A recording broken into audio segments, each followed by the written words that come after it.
2002. I was 14 years old, starting freshman year. I was an awkward, nerdy girl that didn't know how to handle attention from boys, so you could say I made things worse for my situation. I had a knack for making friends with weird people no one liked, but I tried to be friendly with everyone I met, so it wasn't a big deal to me. Unfortunately, that was also my downfall. Clubs were a big deal, and they actually had an anime club, so of course I was all about that. First club meeting, I sat next to a couple of friends and soaked it all up. I thought I was finally with my people. Then here comes Stalker Kid.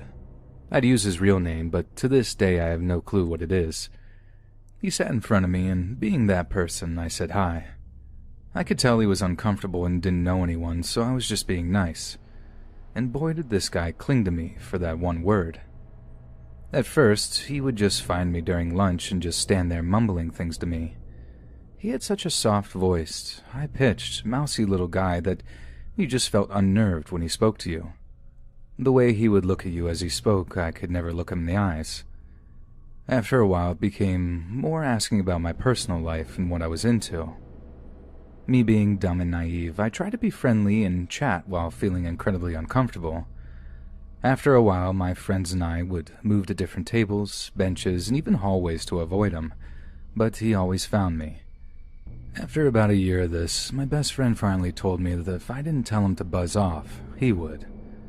I really didn't want him around anymore, so sure, go ahead.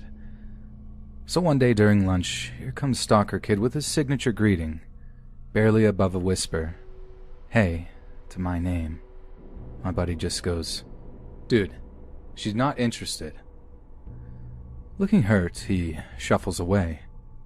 I was like, man, you didn't have to be so hard on him, but thanks.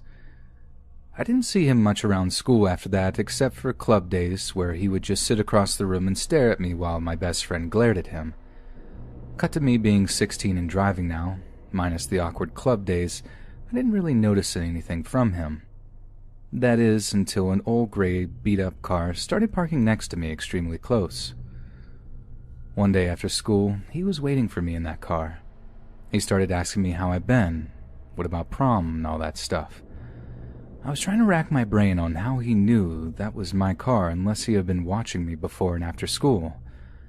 I started getting there and leaving later to avoid him, because he was like clockwork. Finally, a boy I used to be friends with in elementary school was walking out with me and made a comment about how that guy is always next to my car, and asked if it was my boyfriend. I immediately said no, and he's always following me around, and I hated it. It was really starting to freak me out. Bless this guy, because he walked right up to him and scared him off, threatening if he ever parked near me again, he would beat him up. I figured maybe that was enough to keep him away. So again, there was a small space where I would hear nothing of him except for my friends who had classes with him telling me how creepy he was. One friend had art class with him and said that he would draw nude women constantly in his books. All big, busty poses. Classy guy. Junior year's wrapping up, and I started taking my BFF Phil, we'll call him, to and from school. He was on my way, so I figured why not. At some point, Phil started noticing that little gray car was always heading the same way after school, and made a joke thinking, what if Stalker Kid lived next to him? Small world, right? I could only be so lucky. One day, as per usual, little gray car was following us, so we took a detour. Sure enough, he was with us every step of the way, and it was no longer a joke. We both started freaking out. I pushed that gas pedal as hard as my foot could push it, and got out of sight. I went home and told my mom everything, because at this point, I knew this wasn't normal. She shoved it aside, saying I was probably seeing things. Well, it came time for our end-of-the-year club party. Of course, SK, we'll call Stalker Kid from now on, was a senior, so I would never have to see him again. For whatever stupid reason, I offered to host the party thinking he hasn't gone to one yet. Let's celebrate this moment. I was terrified when my dad let him in the door. I don't remember giving him an invitation to the party, so someone must have given it to him. He spent the whole party talking to me, my dad, being all buddy-buddy with him, asking where my room was. I just wanted to cry and hide. It was all downhill after that.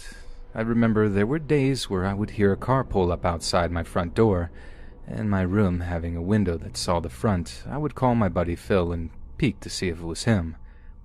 3 times in 1 month, I just hid under my desk and cried on the phone with Phil. Other events from school would be him asking a girl I played softball with to prom, only to dump her and follow me all night. This includes to the after prom, where I never saw him in person. Our high school had a radio TV channel for kids to run, and during prom they would record us going to the stairs and playing around in the gym at after prom for the parents to see their kids having fun. Took one of my friends to point it out, but it showed me playing DDR for a while against my friend Phil, and Stalker Kid was standing right behind me watching for a good 5 minutes. Never knew. And the one that still creeps me out to this day is graduation for his class. Our classes were so big, they did a day and night ceremony where all the students had to attend the day one. I was scanning the crowd to see my friends who were graduating when I saw a hand wave as I passed by. I looked back, and of course it was Stalker Kid waving at me. How he picked me out of the crowd of thousands I will never know. 2006 senior year was great.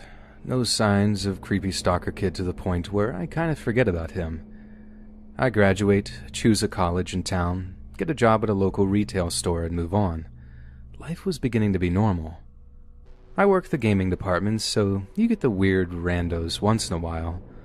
One that I saw a lot was this little Mexican guy with glasses, this is important, I swear, who never purchased anything but would just walk around from time to time.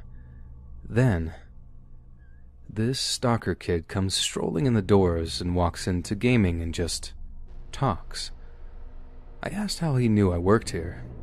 He said his friends saw me and knew we were friends. I tried to radio for help over and over for someone to come and get him out. Finally, a big guy from computers walks by and asks for my help in the back.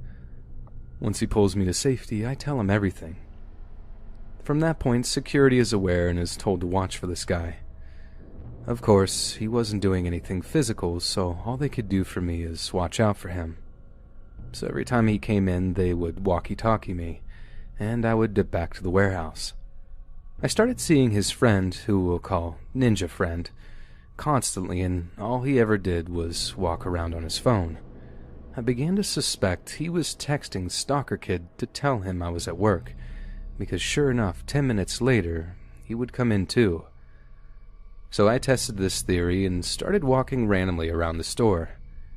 At one point, a friend who worked register asked why I would do this, so I had her take a walk with me on her break.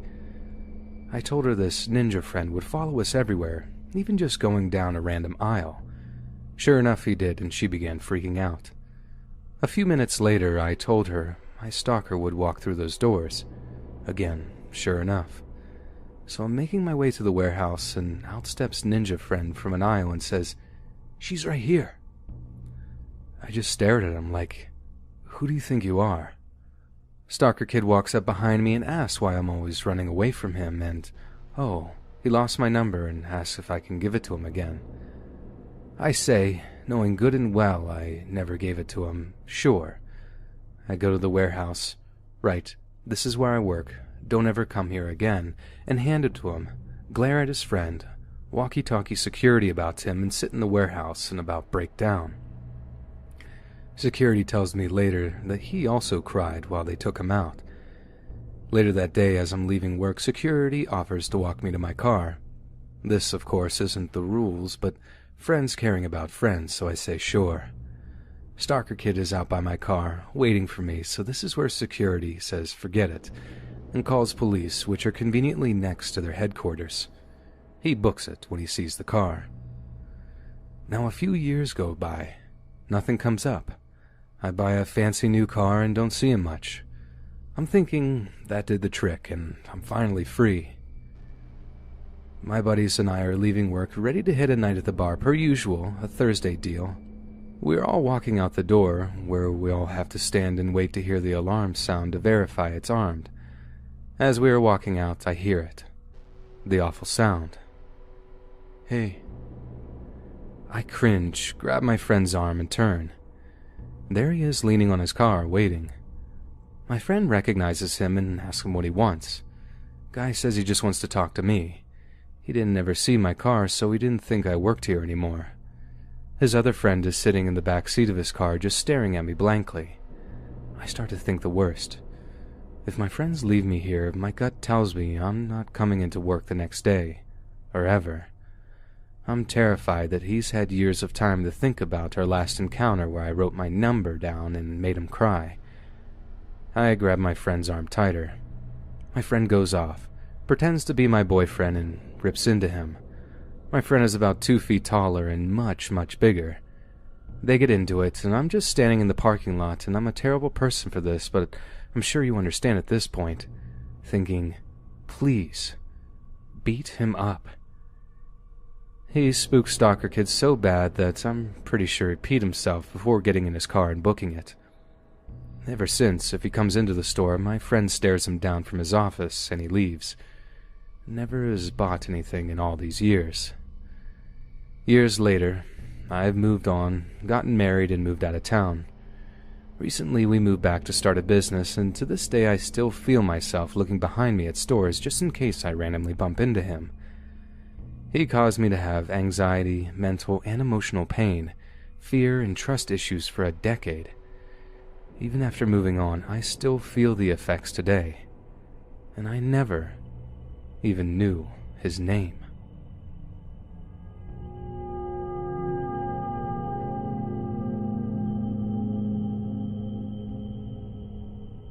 When I was a kid, my mom and I lived in a somewhat terrible neighborhood in Chicago. Despite the condition of the neighborhood, the apartment complex we lived in, however, was fantastic. Our top-floor unit had a fireplace that saved our lives in the winter. For those that don't live in or haven't ever visited Chicago, the Windy City is particularly icy in colder seasons, and a nice quality, considering the area, AC that iced out the front area of the unit in the summer, but the back area, where the bedrooms were, remained hotter than Satan's armpits. Because of the temperature on hot, or cold in these case days, my mom and I would camp out in the living room to sleep on those nights. Despite the rough neighborhood, I remember having a good childhood in the short time we were there. Maybe because my mom always made sure to protect me from the parts of the neighborhood that were exceptionally rough. So one winter night, our apartment was freezing cold. My mom told me to grab my pillows and a blanket because we were going to have a sleepover in the living room. She popped some popcorn, made some hot chocolate, one with no marshmallows for me, and one loaded with them for her. We ate and drank and watched Christmas movies before I passed out, clearly white girl wasted on hot chocolate. At some point in the middle of the night, I woke up to go to the bathroom and saw movement in the kitchen.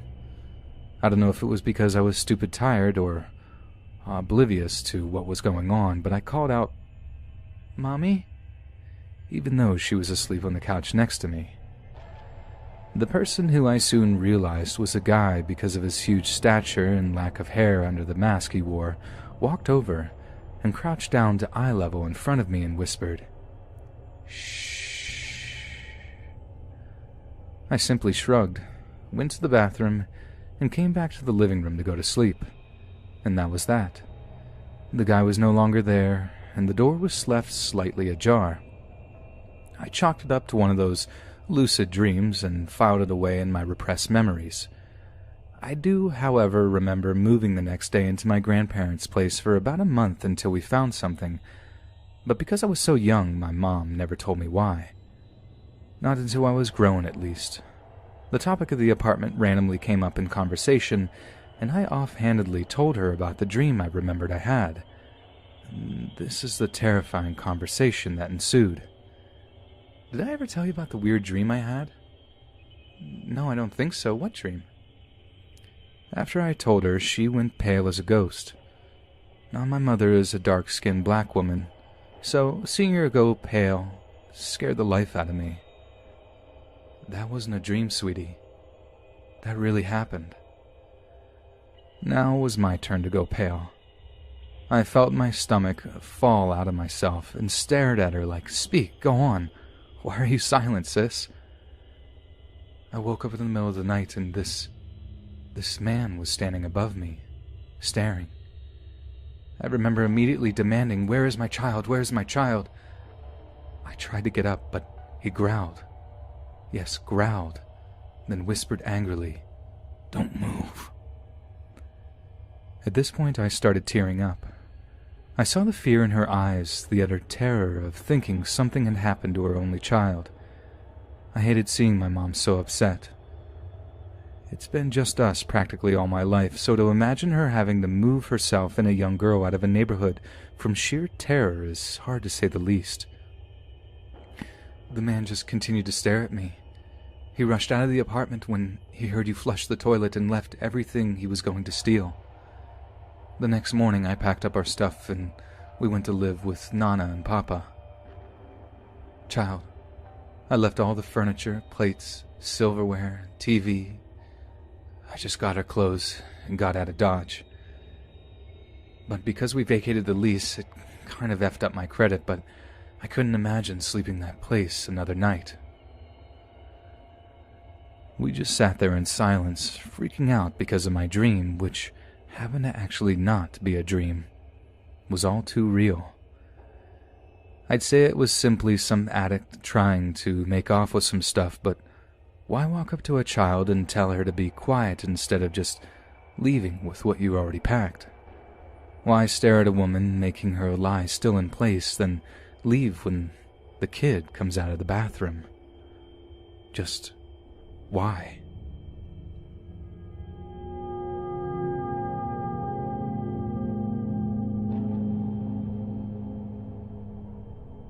Back when I was 18, I'm a female. My mom had been working in the garden, so she was exhausted and went to bed early. It was winter, so it got dark early. I knew I would be the only one awake for the next few hours until her partner got in from working at 4 a.m. I went about my usual nightly routine, rolled a joint, and went out back to smoke it, as I did every night. You're not allowed to smoke in the house. The house has 2 floors, and my bedroom was on the top floor.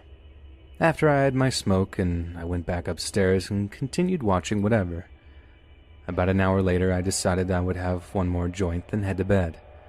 I finished rolling and got myself ready to head out into the cold, but just before I headed downstairs, something on my phone distracted me, and I sat back on the bed, concentrated on that.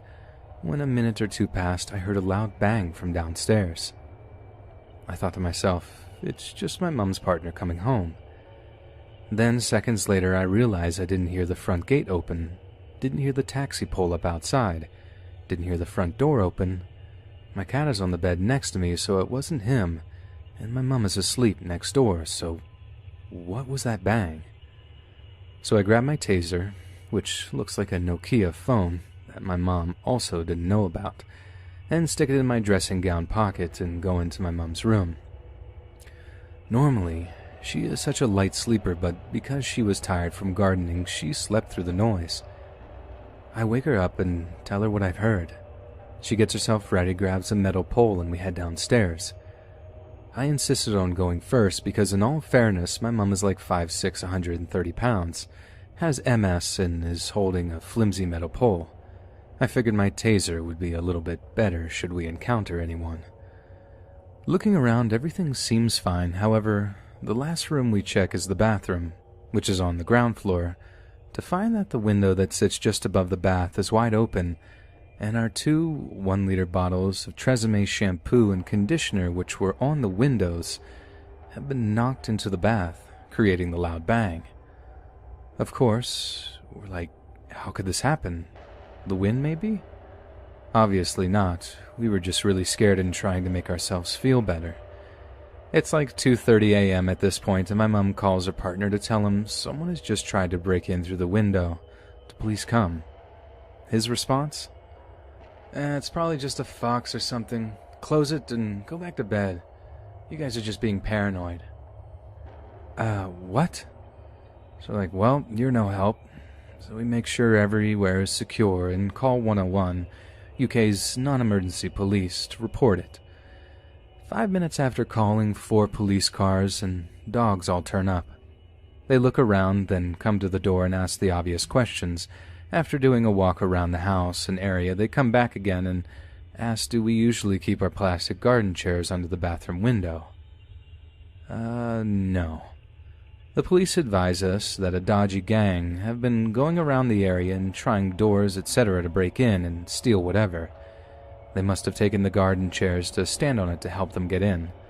The police also advised that a house a few streets over had been broken into, and everything was taken and the house was destroyed on the inside. I don't think they were ever caught. The thing that freaks me out the most is, had I not gotten distracted by my phone before going out the back to smoke, I would have been outside sitting on them same chairs in the pitch black. Outdoor light was broke, where the intruders would have came around, seen me, and God knows what would have happened then.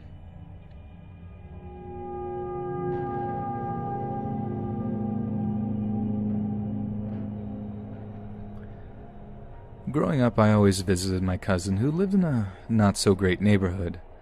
It wasn't that bad, but bad enough to have creepy neighbors. She's half Hispanic and was fairly pretty, so one day she and I were hanging out around the end of her street. I was about 15, which made her 13 or so. We were talking about the boy she had a crush on and laughing about stupid stuff. I remember I was standing up while she was sitting on the curb when this car drives slowly by.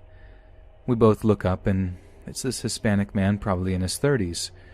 He was looking at her, smiling, but never said anything and drove off. We didn't think anything about it and actually laughed it off, as what was his problem? A few minutes later he drives back by, even slower than before. He's closer now and is saying something to her in Spanish. She's always been an angry little ball of hate and said something along the lines of, "I don't speak to creeps like you." He drives off and we laugh again before going back to talking about her crush. Again, a few minutes later he drives back by. This time he looks angry and is still saying something in Spanish. This time I get a really bad feeling and pull her up off the curb and start to pull her away. The lot that we were in front of was empty, overgrown, and had a way to get to her backyard. He's starting to drive alongside the street and keeps saying things we didn't understand, getting angrier. Me, being the paranoid person, even at that age, start trying to get her to run. I'm starting to panic. I think she noticed, and she grabs my hand and does run. We run through the empty lot, not looking back to see if he's still there. The way this empty lot is set up, you can kind of see the backyards of the houses on the street. So we hide behind some of the bushes, waiting for him to drive off. He does, and we start running through our neighbors' backyards and finally get to hers. We run as fast as we can to her back door. My heart was beating so fast. We get inside, and for whatever reason, we grab a knife. I don't know, we were kids. We look outside from the kitchen and still see him circling the block, looking for us. We hide, and the panic starts to die down. We end up laughing about it and decide not to tell our moms. It still creeps me out thinking about it, and I was terrified of being outside at her house from then on. We later found out she told her crush who lived in front of the guy. The crush told his dad, who threatened the creep. Needless to say, I never wanted to be in that situation again.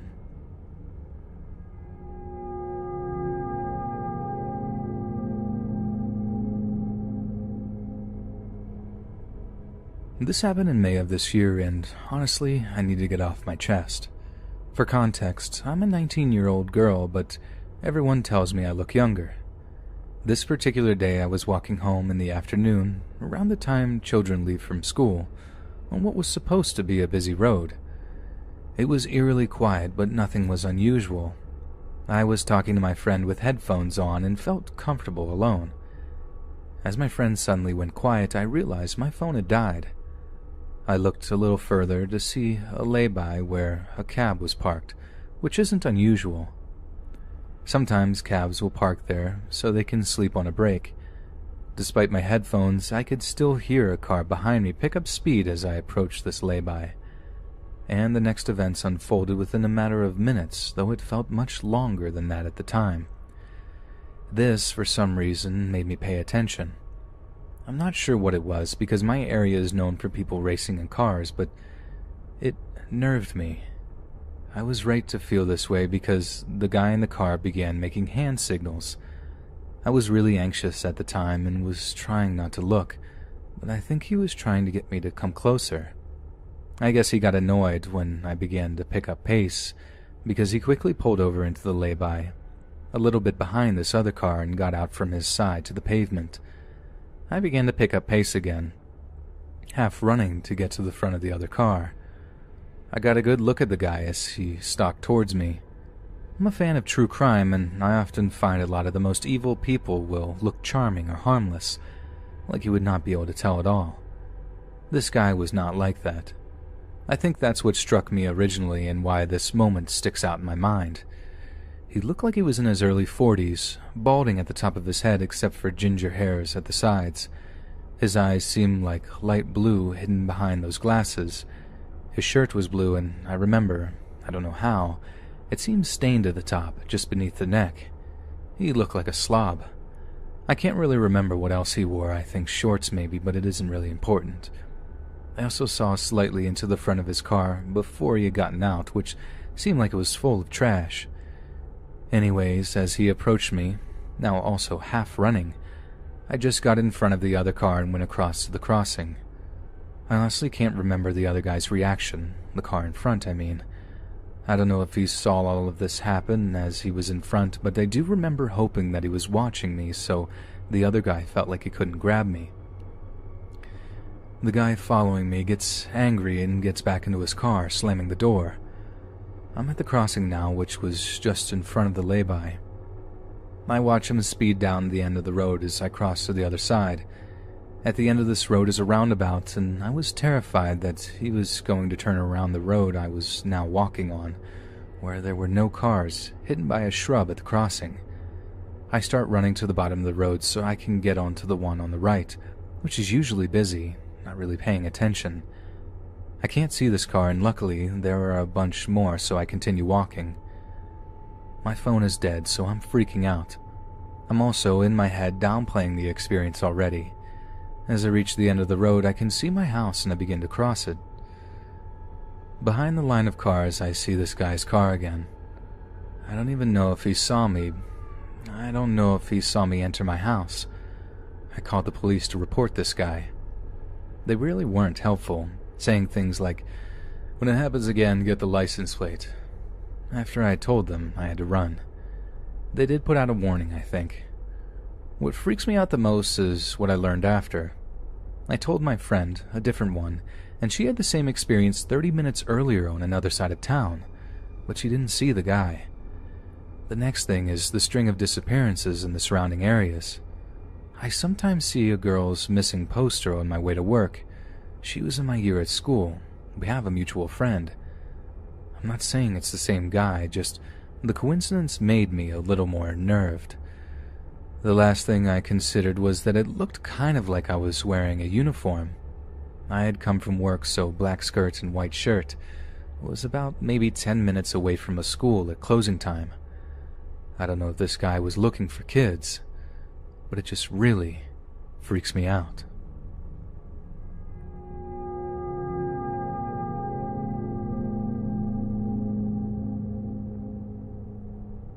My town is known for being dangerous, but I haven't lived here for very long, so I take that with a grain of salt. I was out walking my dog. It was around 7 p.m. and the sun was still shining. As she was walking behind me and I could tell she had stopped, I turned around to watch her. As I turned, I ran my hand through my hair and I was smiling about the song I was listening to. What caught me off guard was the guy walking past me in the exact same second. I felt pretty awkward, so I stared into the air with the same smile, but this time with my mouth open. He smiled at me and then continued down the path. He was wearing loose work shorts, the kind with tools in them, and a white wife beater. I thought, oh God, because I just had smiled at a stranger that was definitely nearing his 30s and I'm only 19. But then again, he could tell I wasn't interested, right? I discreetly paid attention to his body language as I walked behind him. I saw him look back at me several times, but I always looked down every time to try and show I wasn't interested. When I saw he walked over the road, I sighed in relief and headed to the right instead since the path split up. I saw him watch me. I saw his face when he realized I was going a different direction, and I saw him slow down. He came to a full stop and pretended to look around and kind of walked in circles on the spot. Then he walked back over the road and just looked in my direction. He wasn't moving, just had his hands in his pockets and staring right at me. I got nervous at this point. The next bit of the walk is just one long sidewalk that my dog loves to sniff. Every time I walked, he walked. Every time I stopped to let my dog sniff, he stopped. I yanked my dog after me, walking as fast as I could without running, and quickly dialed my dad. I figured I could either act like I was talking to myself, and hopefully he would get freaked out and think I was weird, or at least maybe he wouldn't do anything if he knew someone else would be able to hear it. I didn't want to look back. I could feel his presence behind me, and I did not want to know how close he was. I make a right into a parking lot as soon as I can and start sprinting since I knew he couldn't see me. My dad is laughing in the phone, which calmed me down and made it all seem less serious. I ran the rest of the way home and kept an eye on the front door through the window, just to make sure he hadn't followed.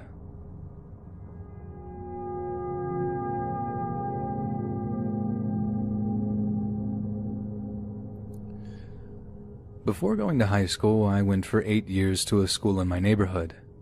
The school was a few hundred meters from my house, which would be covered in either a 10-minute walk or a 3-minute car ride. One winter evening back in 2010 to 2011, I was leaving school with a bunch of my classmates and we were headed for the bus station. We were all about 13 to 14 and in 8th grade back then.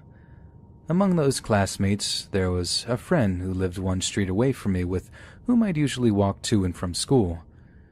Generally, when we left school, we would rather take the 10-minute walk through the side streets to our homes instead of walking all the way to the boulevard, take the bus, and then walk back into the side streets. The reason we were going for the bus station was that it was about 6 p.m. on a winter day, and therefore it was already as dark as it would be at midnight. 2 preteen kids walking all by themselves through those dark streets wouldn't be a wise thing to do. As we were waiting for the bus, I noticed a bunch of boys, 4 of them if memory serves, approaching my friend. These boys were considerably taller than us. We were both around 1.6 meters tall, and they easily had 10 centimeters over us. They weren't adults, though. They asked him for his phone in order for them to make a call. This is where I am glad I wasn't by myself at that point. I am also glad that they didn't come to me first. I was one of the youngest kids from my class and grew up to be more naive than the rest. My friend was 8 months older than me, and with far more street smarts. He told them he doesn't have a phone. That's when I caught on to what was going on, since I knew fully well that he had his phone on him. They came to me and asked the same thing. I responded the same way my friend did. The bus arrived and we all climbed in, including my other classmates and the 4 older guys. While I was waiting at the door, my friend was talking to our other classmates. Halfway through, he climbed down next to me and started whispering. I just spoke to some of the other guys. They live near those thugs. They said that they are most likely planning to chase us after we climb down and steal our phones. When we climb down from the bus, let's run. All right then. We both go to my house. My house was 1 street away from the bus station and close to the boulevard, which his was the next street over and much deeper. In other words, we had to run less than 100 meters to my house, and he would have to run about twice as much to his. I didn't sense any real danger in the situation, since I didn't think these guys would bother chasing 2 boys who most likely have nothing of value on them. It was the safer option, though, as I was underweight and easily the weakest boy from our class, while he was overweight and clearly lacked agility. We probably could barely hold our own in a 2v2 fight, and let alone 2 versus 4. I was also immediately down for the run, since I loved the idea of the thrill it would give us. We got out and my friend put his hand on my shoulder to steady me, since we were still in a crowded bus station and there was no need to run yet. We walked fast to the only street we had to cross, and after making sure no cars were coming, we sprinted. Since he was a bit ahead of us, he could afford to lose a bit of distance, so I asked him if he could look back. Are they following us? They're crossing the street right now. Still in disbelief, I turned my head to look. They were indeed crossing the street, running between upcoming cars after us. This sidewalk, unlike the bus station, was completely empty, so if they caught us here, there would be no witnesses unless a car would drive down the boulevard that very moment. We hurried to my street, turned the corner. I quietly opened the gate and ushered my friend in, after which I got in and quietly closed it.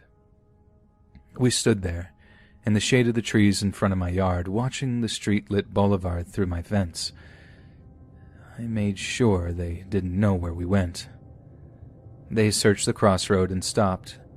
They looked around dumbfounded, not realizing where we went. We silently got into my house and told my mom why I came home with an unannounced guest. My friend called his mom to come pick him up with her car, since he obviously could not walk home alone.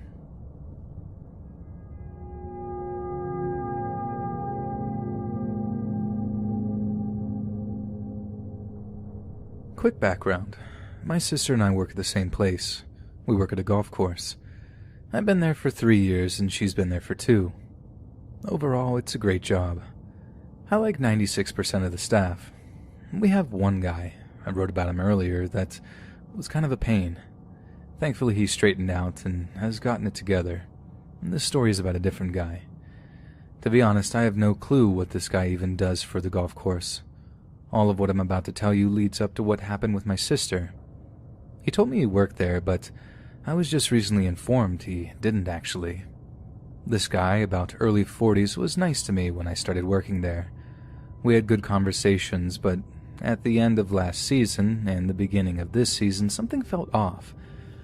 First thing he asked me when I came back in mid-spring for the start of the season was, "How old are you?" I didn't like that opening line at all. I hate when that's the first thing men ask me. I'm 21, but I could pass for 17. I said, "Why are you asking?" He responds, "Just curious." I was just shy of 21 at the time. I answered 20 and he was like, "Cool." Asked me how college is going, etc., like a normal conversation. About 3 to 4 weeks later, he asked me for my Snapchat. I didn't like that. I told him no, and that's weird. He also decided to come behind the counter while I was busy to ask me something. Unless you work inside the clubhouse, you're not allowed behind the snack counter. I told him he can't be back there, and he was kind of mad. The rule was set by the health department. He decided he didn't like me after that. Now fast forward to about 2 weeks ago, this guy won't even come near me or look me in the eye. I really could care less. Then one day I get a ton of frantic text messages from my sister who was working there. She sent me pictures of him saying all these terribly harassing things to her. He kept saying he could see through her shirt and if she had a Tinder, would swipe left on her. She was wearing a red t-shirt and jeans. He couldn't see through her shirt, and then he said he wanted to take her shirt off. I freaked out. That's my 19-year-old younger sister. I was supposed to drop her off a jacket anyway, so I headed up there. I called the supervisor who was there, and he was shocked. He had no clue and was angry. I got there and was thinking, this idiot better pray he doesn't run into me. Well, he wasn't there, and I got out of there. When I get really mad, I begin to shake. I went inside the clubhouse and stayed there for about 15 minutes with my sister. She was a little shaken up, but okay.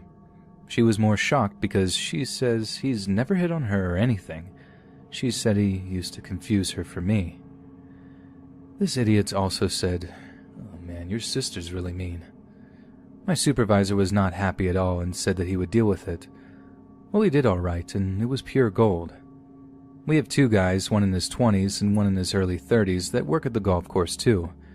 They're brothers, and we all went to the same school. Well, the 2 brothers don't like the creepy guy, and my supervisor told them what happened. The 2 brothers cornered him and scared him half to death. I'm pretty sure they threatened him. He came back in and apologized. He had the nerve to say, "I didn't mean to be a creep." My sister responded, "Are you serious? You're creepy. Don't ever speak to me again." One of the golfers that comes in all the time with his daughter heard about the incident too. His daughter offered to walk my sister to her car. My supervisor spoke to him the next day and told him he's not allowed to speak to me or my sister. 2 days ago is when I found out he doesn't even work here anymore. I saw him the other day and he wouldn't even look me in the eye. My supervisor was waiting for me to lose my mind on him, but I decided against it. We were packed and I didn't want to cause a scene. I'm just hoping he learned his lesson.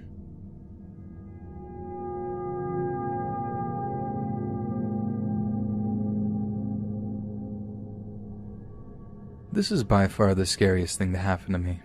I recently graduated from university in Birmingham, but about 4 months ago I was still living in a shared 6-bedroom house with 3 other students.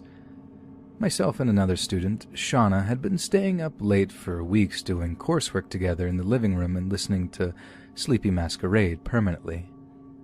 This is important so you understand why we were shaken up even more by the events that followed.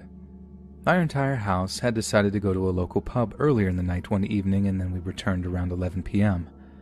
Half of us went to sleep, but half of us stayed in the spare bedroom talking and listening to music. It was around 1 a.m., and I could hear the letterbox downstairs blowing in the wind and clanking over my friends' voices. I noted it and then ignored it. At least 30 to 49 minutes later, I heard it again. I decided to hang my head out of the bedroom door, look down the stairs where our 2 glass PVC doors could be seen through. There was a dark, tall silhouette with its head turned pressing against the door, his hand on the handle. He must have been there for a long while since the letterbox had been making noises. I felt myself come over with a blanket of cold, like the blood had drained out of my body into the floor. I said in a whisper which felt like a shout, "Oh God, there's a man against our door." I'm certain that for a fraction of a second my friends didn't take me seriously until I turned and they saw the fear in my face. Shauna looked at me with dread, and I could see the blood drain from her face too. And our other friend Mary looked eyes wide open at me and paced to me to confirm it. Shauna looked too and said, "Oh my God." I ran over to the window and then they followed. The window to this room was facing the front garden. I held onto the frame and leant out as far as was safe and said hesitantly, "Excuse me." I couldn't see the man because he was sheltered by the slight window porches we had, but we could see his shadow being stretched and catch over the drive, lit by our hallway light. "Excuse me, can I help you?" I said a little louder. I continued to shout variations of this as my concern grew, so did the bass in my voice. We stopped to listen, and we heard an awful grumbling. He was talking to himself. We grew even more concerned and judged that he was either on something or not mentally put together. We panicked even more, considering what we could do. We decided to wake up Nozoa and her boyfriend. He was the only man in the house, and we felt like he could be able to take the guy if worse came to worse. We stopped and looked at each other and realized that none of us can confirm if or who locked the door when we stumbled back from the pub earlier on in the night.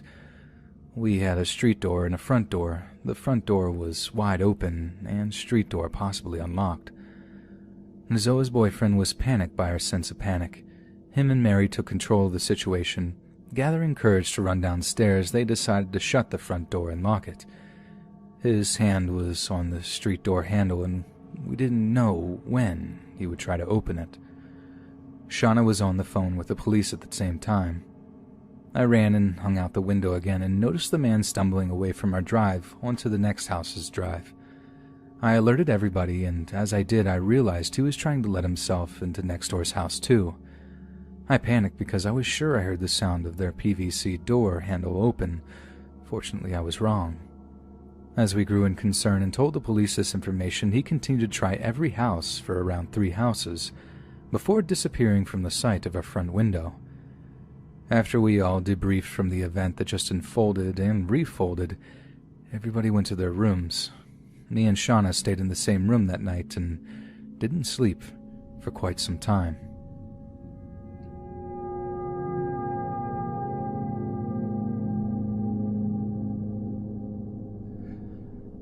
I was on holiday in Lisbon and taking in the sights one day in the Alfama district.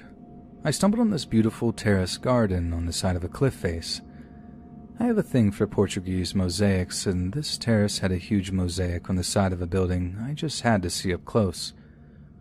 So going into the garden, I see there's about 4 or 5 people, and as I'm looking the other way, a little wrinkled old man sidles up to me with bottles of water in a big bag.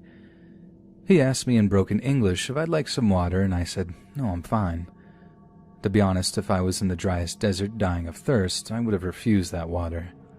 He then asked me where I'm from. I tell him Scotland. He smiles and extends his hand, so I go to shake it. Well, all of a sudden, he grabs my hand and pulls me towards him as he puckers up for a kiss. In that second, what I thought had been just an old, wizened man turned into a much stronger man with a strange glint in his eyes. His eyes scared the living daylights out of me. Well, as you can imagine, I was having none of that and walked hurriedly out of the terrace back onto the street. So I'm making my way up the hill and look behind me to see that little old man pick up the pace and follow me. Just shows you how looks can be deceiving. So I'm trying to shake him off, but he keeps following me. Thankfully, there are people around about, so I don't really feel threatened, but I notice 2 police officers, so head towards them thinking that he'll halt him in his tracks. Sure enough, as I approach the police, he ducks down an alley and is out of sight. I don't see him again after that and carry on with my day.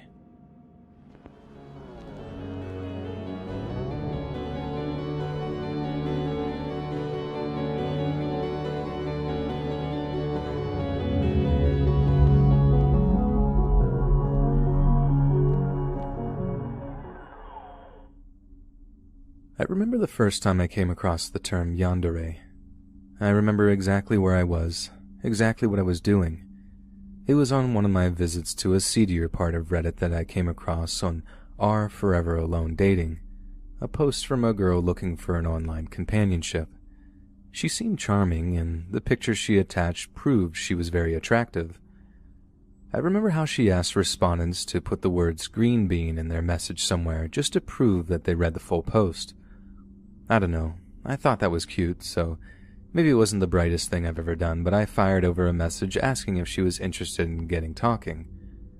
We talked fairly anonymously at first, which I understood, as the internet can be a weird place sometimes.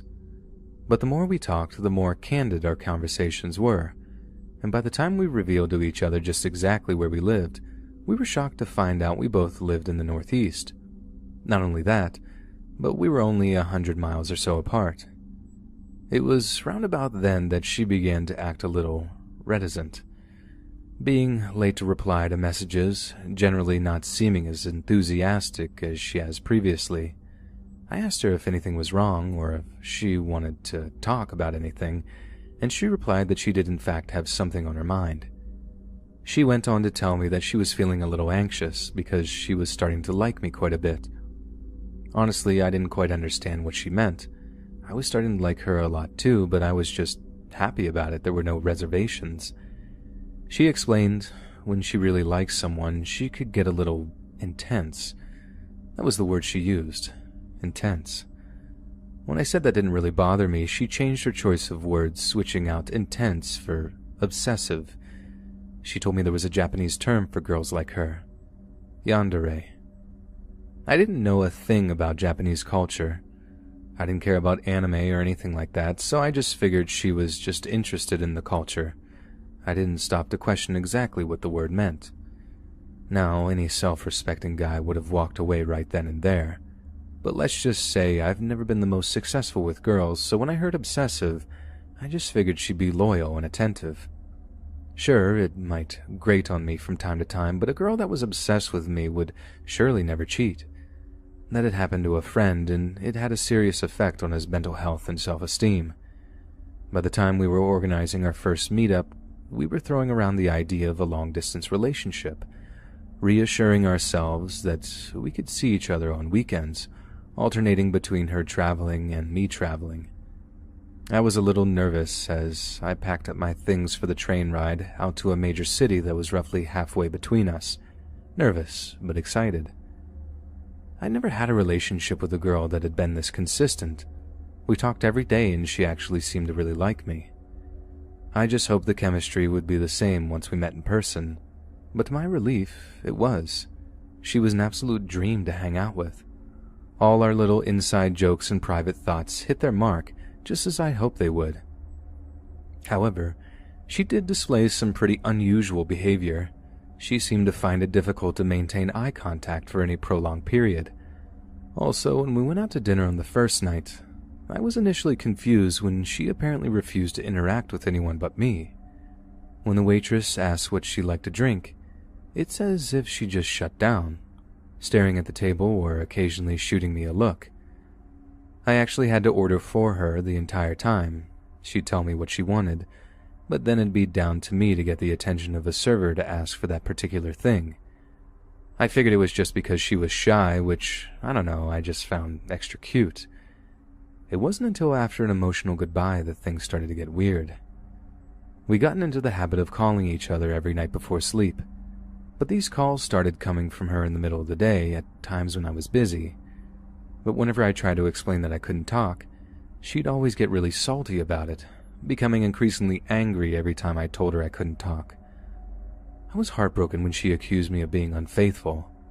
The more I tried to explain that there was no one else but her, the more she accused me of lying. If there's no one else, why can't you take 10 minutes out of your busy day to talk to your girlfriend? She always was a smart girl. She ran rings around me when it came to arguing logic. The longer this went on, the more it grated on me, to the point where I just didn't like her anymore. She wasn't just intense or obsessive, she was dangerously paranoid and abusive when she wanted to be. I finally plucked up the courage to call her to break up.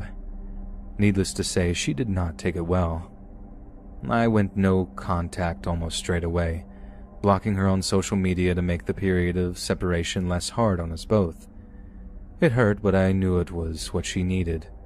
There was no way she'd be able to detach herself from me if we kept trying to be just friends or whatever. A few months later, my parents are away on vacation without me. I didn't mind at all. It gave them some time to themselves while allowing me to live in a gigantic bachelor pad for a fortnight.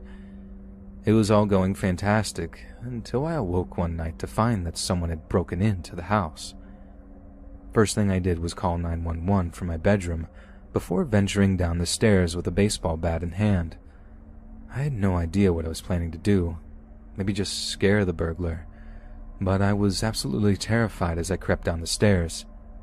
I expected some huge crackhead or something, but instead of some burly career criminal, the figure I found was small, almost dainty. They turned, and to my horror, I saw it was my ex. In her hand was one of my mom's kitchen knives, the huge stainless steel one that she always kept extra sharp. She told me how good it was to see me again, but stopped when she saw the look in my face, asking me why I was so scared to see her. Apparently she only had a knife to defend herself against any other girls that were there. But when I told her there were none, she turned the knife on me. Long story short, the cops arrived in time to arrest her before an ambulance took me to the hospital. I needed 153 stitches to wounds on my arms and face. Yes, 153. It took over an hour to get everything sewn up while they gave me a blood transfusion from the lost. Moral of the story: don't meet people you find on the internet. It's that simple. You can never, ever really know someone unless you have talked face to face. At least, that's what I found from hard experience.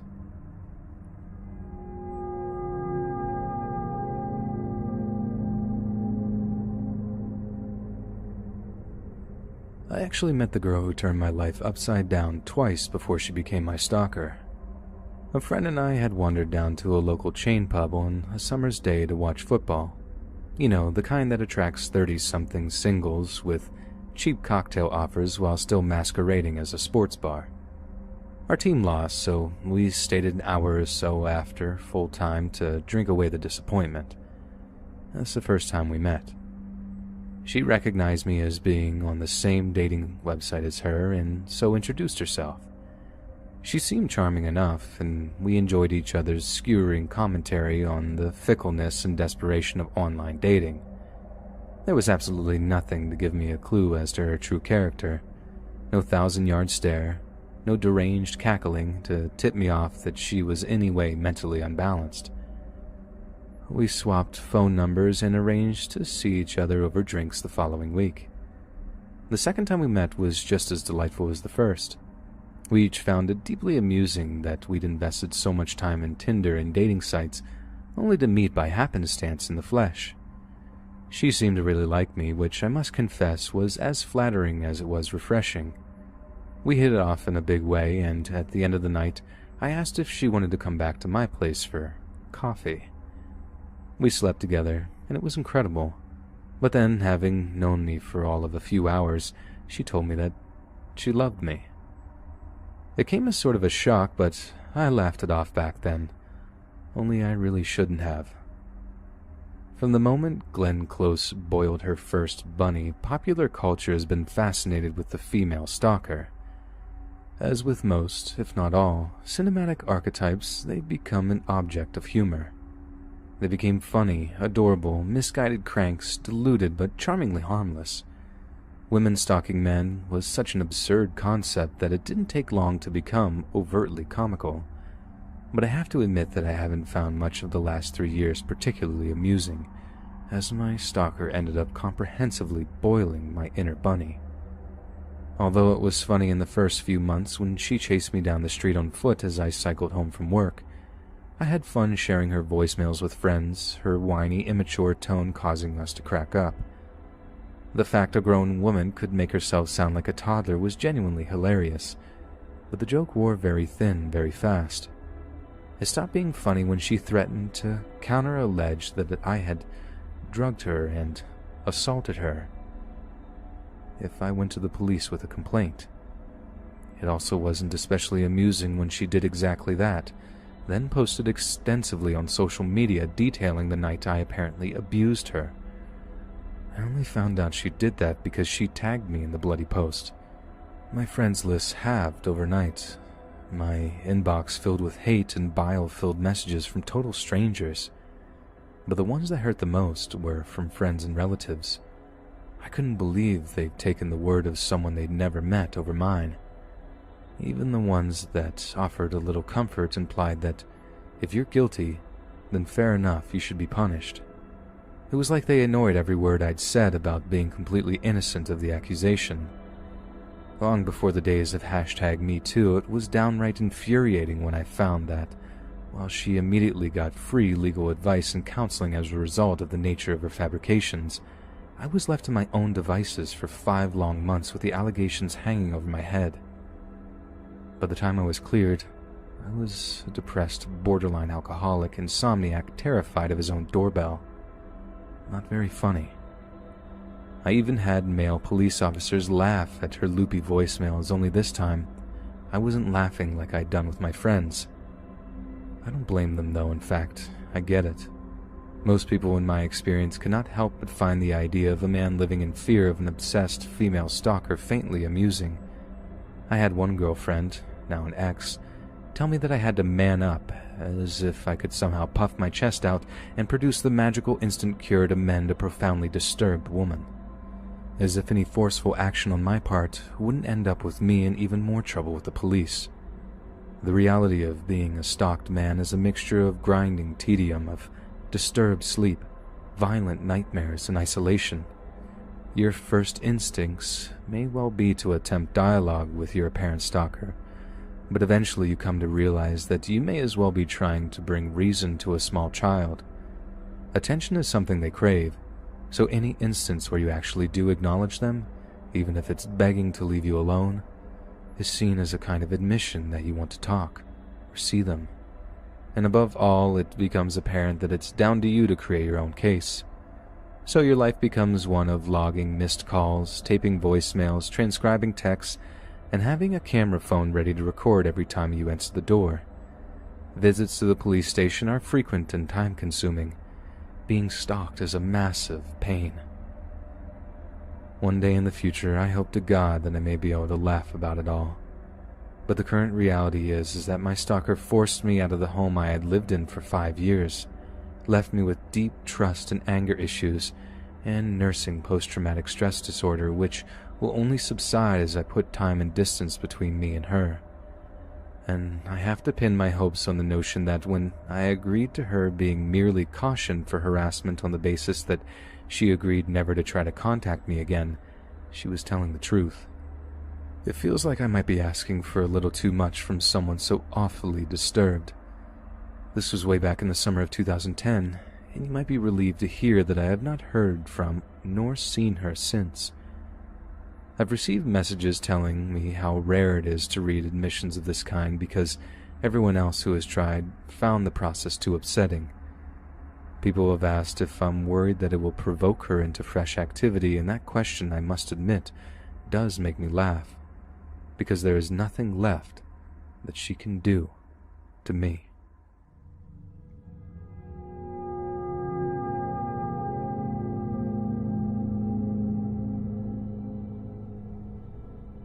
My name is Bob Coftree. I'm a 54-year-old driving instructor from Lancashire in the UK. Previously to my career as a driving instructor, I spent many years as part of a training team in the Royal Air Force. My time in the military taught me patience and discipline, which really helped with my transition into the civilian workforce. I'd spent time in conflict zones around the world, sometimes in some pretty harrowing conditions, but nothing prepared me for the ordeal that would turn my entire life upside down. One morning I received a call from a woman who wished to book some driving and theory lessons. Donna Hartley seemed to be a shy but affable young woman with deep red hair and small brown eyes. Her meek manner meant she found the experience rather stressful, but I pride myself on being able to effectively turn such people into confident, competent drivers. Thanks to my tutoring, it took her just 6 weeks to pass both practical and theory tests. Naturally, she was elated, as was I. I've always loved the sense of achievement that comes from having trained or coached someone successfully. It doesn't just mean that you've done your job correctly, but now someone else can advance their own lives thanks to the skills you've taught them. The fact I've always found a way to earn money that way has been one of the blessings in my life. Usually speaking, passing a driving test means the world to someone, especially when they require the transport to further their own careers. This means they usually thank me with more than just the monetary compensation for their lessons. A bottle of wine or whiskey with a sticker ribbon and a little thank you note usually arrives at my home address within a week or two of them earning their license. Donna Hartley told me she was a supervisor for an air conditioning company, and therefore needed to travel a fair bit to attend sales conferences. So, obviously, she was particularly grateful, sending a thank you gift along with a few text messages expressing her gratitude. Now, usually everyone remains professional, and we go our separate ways, but not Miss Hartley. She continued to send me thank you texts long after lessons and tests were completed, usually something along the lines of, "I'd like to thank you again for helping me pass. Would you like to go for a drink or something to eat?" This was rather flattering, but I'm a happily married man, so I simply opted to politely decline before ignoring any follow-up messages. But the texts didn't stop coming, and each one was more awkward than the last. At one point, she sent me a message that just said, "Part of me wishes I hadn't passed my test because I would have got to spend more time with you." I couldn't bring myself to reply, but the messages kept coming, almost non-stop. And what's more, over time they grew darker and darker. Donna kept texting, calling, and visiting my Lancashire home. She asked me to meet and hug me. One text read, "I don't want to hurt you, but you can hurt me." When it became evident to her that I was ignoring her messages, she threatened to hurt herself if I didn't reply. And this was the final straw. I immediately contacted the local police and informed them that she was both a threat to me and apparently herself as well. They subsequently visited Donna at home, but when I spoke to one of the officers, they said that Donna had made a counterclaim that she was simply frustrated that her driver instructor was ignoring her. She must have played the part of a poor-treated customer because, from then on, the police seemed content to treat the case as some kind of business disagreement, which obviously was not the case. Frankly, I feel the Lancashire police utterly failed to deal with the situation in a timely manner. Even after they visited Donna at home, her stalking didn't abate. She wasn't just texting at all hours of the day now, she was calling. The calls came mostly at night, so it wasn't an issue just to turn off my phone. But each morning when I switched it on, I dreaded the inevitable barrage of voicemails. There were 15 or 16 sometimes, but I couldn't bear to listen to a single one. Again, I contacted the police, but to my utter disbelief, they actually told me there was nothing they could do. Donna had not made direct contact with me, and therefore it was still down to me to have my mobile carrier block her number. I can't state how terrible it felt to be a grown man, yet to feel that kind of vulnerability. I couldn't sleep at night. I was missing work because I hadn't had any sleep. All I could think was, one evening, I'm just going to get out of the car. She's going to be there. And that'll be it.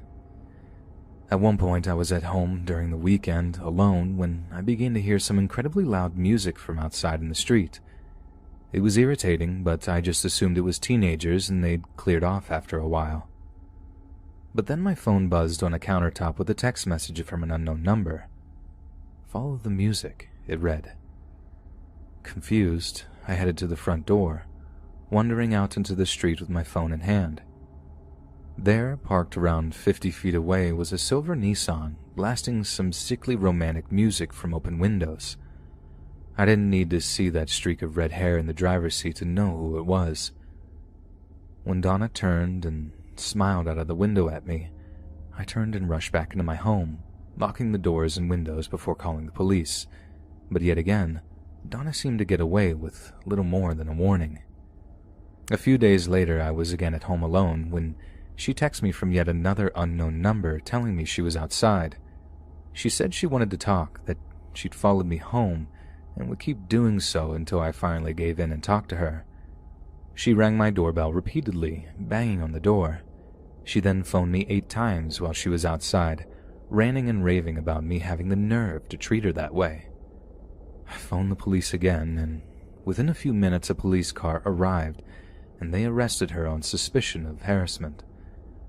Finally, they had done their bloody job and taken that mad woman away. She was given a suspended prison sentence and a restraining order banning her from going anywhere near my home or making any form of contact with me. I later discovered that Donna had told her psychiatrist that she wanted to hold me hostage, torture me with a knife, before ending me. I went stone cold when I was told. I knew I was right to be afraid. It was suffocating. The whole ordeal had a long-lasting impact on me. It completely changed my life. It's changed how I feel about people. It's changed my relationship with my wife. I've had to uproot my entire lifestyle as a way of defending myself against Donna. But the worst thing is that no one really takes you seriously about it, because you're a man dealing with an obsessive woman. There's a kind of locker room culture to it, like, oh, it's because you're such a stud, you should be flattered to be paid that kind of attention. Some people might think it's harmless, just a woman that's just giving you some attention. It's not, because the attention is unwanted, the attention is unsolicited, and it was never reciprocated. I'm very cautious now, always looking around me when I go outside. I don't feel safe. What will it take for Donna to be jailed? She ruined my life and showed me no regard for the first sentence. It makes a farce of the whole justice system.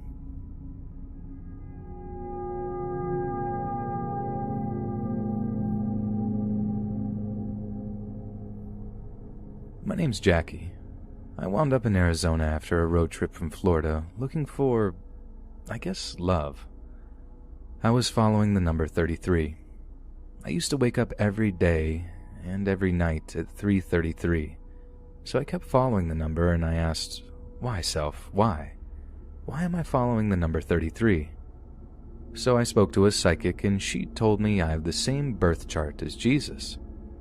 So then I said, okay, I'll look up Jesus, who was 33 when he came to be.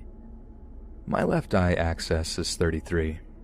The location I came from in Miami was 33111, the zip code. I met a guy online. I was looking for my healing angel. The psychic I had met told me I would meet a healing angel.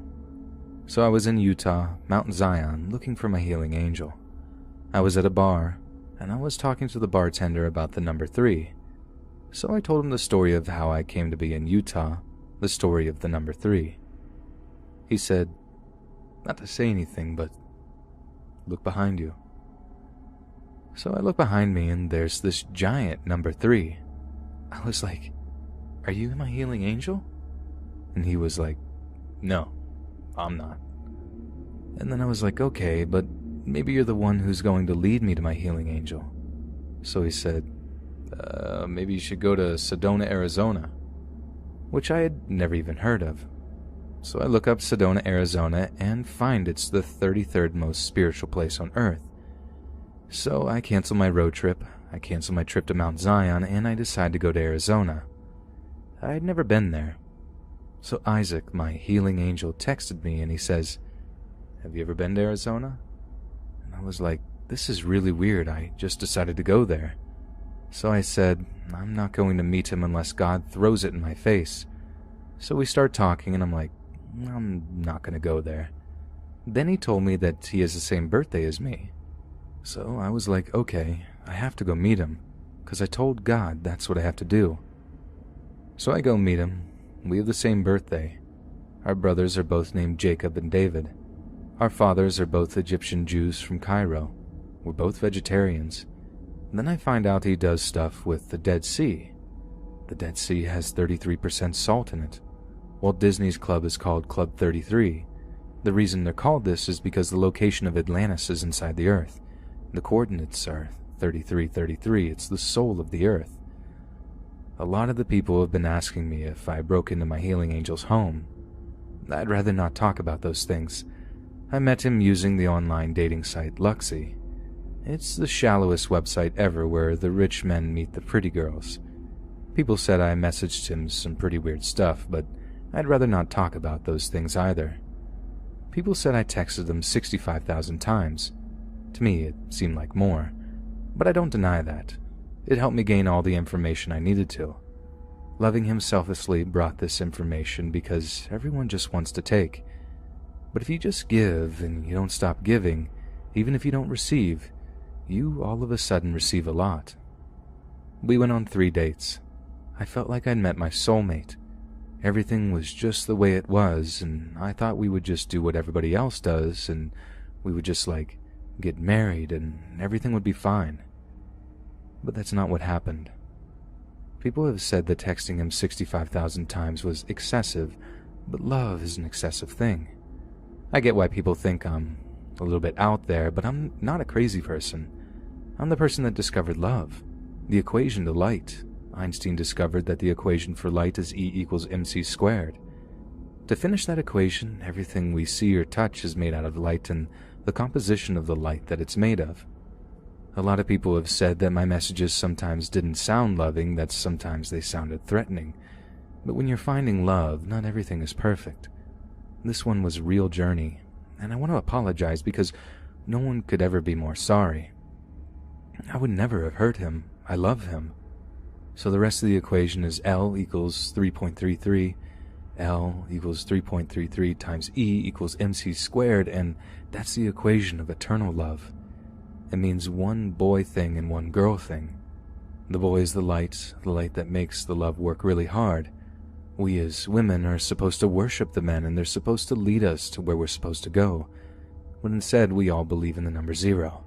The number 0 is a belief system that the Illuminati created to create the undertaking of all humankind. This is important for me to tell you this because I have to share the message of love. That everybody has to love each other.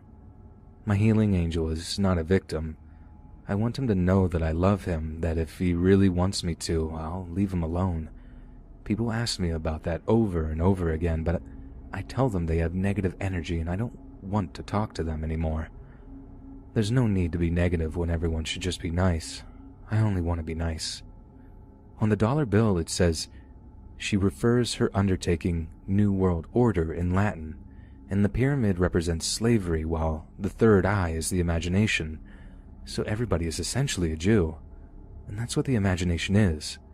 The pyramid is how we were enslaved, so we've been enslaved by money.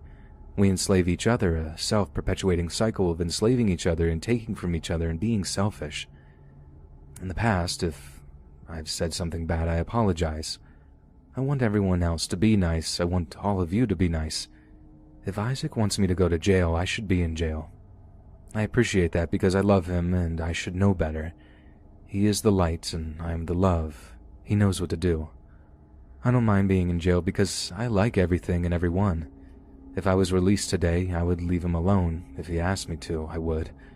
But I know I need to go back home and spread the message there too. I wish Isaac had been nicer to me, but he was the meanest person I'd ever met. It's hard that we're soulmates, but he's so mean to me. There's one boy and one girl, one boy thing and one girl thing, and it equals 3.33. Instead of having the number 0, we're supposed to count to 3.3. 1, 2, 3.3. 3.3 is infinity. So if we counted from one boy thing to one girl thing, it would equal forever, just like the universe and all the planets. Police arrested 33-year-old Jackie Ades last April as she took a bath in the man's home while he was out of the country. She allegedly took her 2 dogs, food, and a bottle of wine with her, along with an 8-inch butcher knife that was found in the front passenger seat of a Mercedes-Benz parked outside the home. Addie's Journey requested a hearing in January to evaluate the woman's mental competency and to determine whether she could assist in her own defense. She was deemed mentally incompetent but restorable last month by 2 of 3 mental health officials. Addie's had pleaded not guilty to charges of stalking and criminal trespassing. Leathers said she could have ended her incarceration months ago by accepting a plea deal, but that would have imposed a 10-year ban from contacting the man she allegedly barraged with texts.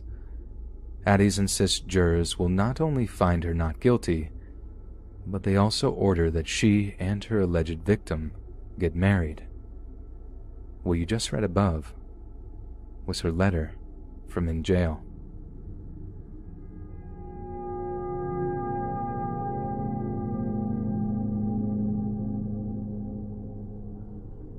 Whether or not you're a fan, no one can deny the monumental rise of Korean pop music over the past few years. Modern K-pop culture began with the boy band H.O.T. in 1996, as K-pop grew into a subculture that amassed enormous fandoms of teenagers and young adults. With the advent of online social networking services, K-pop has gained a widespread audience all over the world, but the immense popularity of the genre has given rise to a new kind of obsessive fan, known as a sasang. The term sasang comes from the Korean word sa, meaning private, and sang, meaning life, in reference to the fans' intrusion into celebrities' private lives. Sasang fans are often described as being female, aged from 16 to 25, and driven to commit borderline criminal acts in order to gain attention from their favorite celebrities. Examples have included seeking out celebrities at their apartment or house, stealing their personal belongings or information, harassing family members, and even sending their idols inappropriate gifts. Many sasang fans are motivated by a desire to gain recognition from their idols and stand out from other, lesser fans. One sasang fan interviewed gave an explanation for this obsessive behavior. "I feel like I get to know more about and get closer to the idol I love. If I go to a concert, there are thousands of people attending, so the idol would not know who I am. But if I become sasang, they will recognize me. If I keep telling them, I am so-and-so, I saw you at that place before, I am so-and-so, they will start to take note of me and ask, did you come again today?"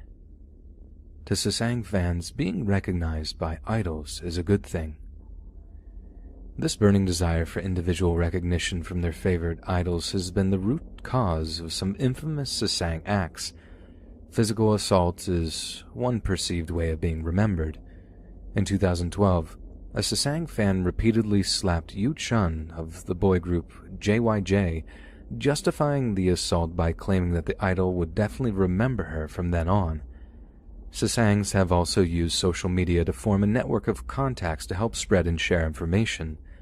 The Sasang's activity is also extremely competitive. The Sasang who can get the closest to an idol, or who can acquire privileged information that no one else has, gains greater respect among other Sasang for their commitment.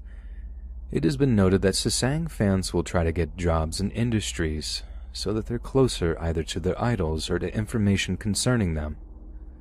Sasang target employers such as airlines, phone companies, and credit card distributors.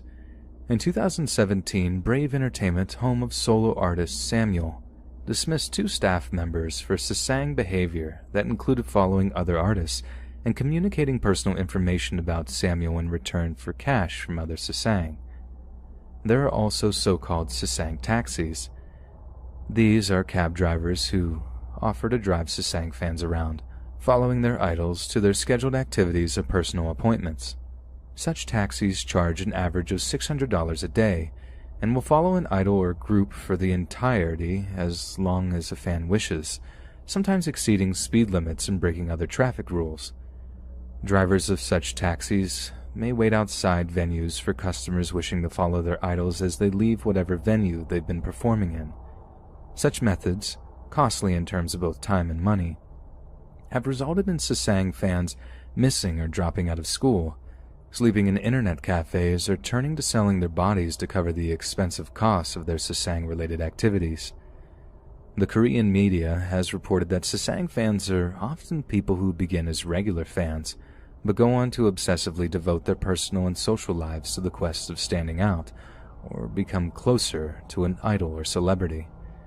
The portrayal of such behavior in the media often attaches fear and stigma to selectively represented actions identified as problematic, including the aforementioned acts of missing school and sleeping in internet cafes to meet with idols.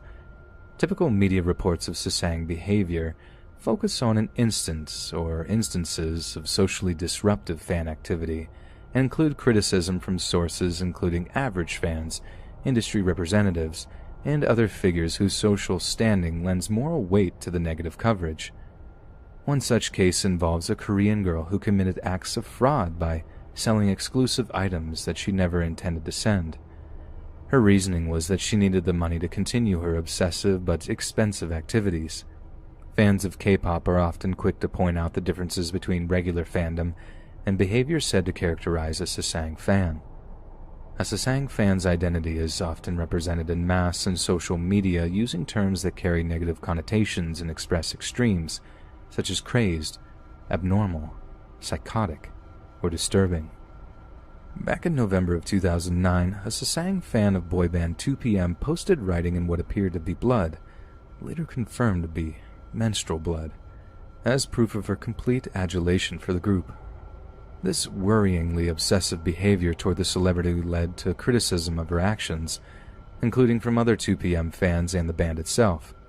Just 2 months later, an obsessive fan of MBLAQ's Lee Jun wrote and posted a message written in blood on social media. The message read, "Don't forget me, Lee Chang-sun. I only have you. I love you." She cited the 2PM blood writing incident as impetus and motive for her act, writing in her caption, "What was that 2PM's fan blood writing? Period blood is so gross. I'll show what blood writing is." Not long after, in January 2010, an obsessive fan of the group Wonder Girls reacted very, very badly to the news that the group was on hiatus. She cut her wrist and used her own blood to write, "Please come back, Wonder Girls." She posted the picture of her face half covered by her hand, showed the blood writing and the scar on her wrist. The actions of Sasang fans are reported to have a devastating psychological impact on their idols. A young member of the boy band EXO said in an interview that he had developed a victim mentality due to Sasangs, and that it had severely affected his public appearances and activities. In 2016, Hechul of Super Junior described intense feelings of paranoia and the crippling trauma that the actions of certain Sasang fans had caused him. With the increased use of social media, idols must be more cautious than ever in order to prevent private information from reaching the public, both Sasang and other fans. On the TV show Handsome Boys of the 20th Century, First-generation singers of the band HOT also admitted to paranoid feelings whenever they left their homes. One singer stated that he developed an addiction to video games as he would stay at home out of fear of being accosted by crowds of fans. It is clear that the culture surrounding K-pop acts is extremely intense, as has always occurred when young women begin to adore a certain celebrity. From Elvis and the Beatles to NSYNC and Justin Bieber, there will always be sections of society who develop dangerous obsessions with revered celebrities.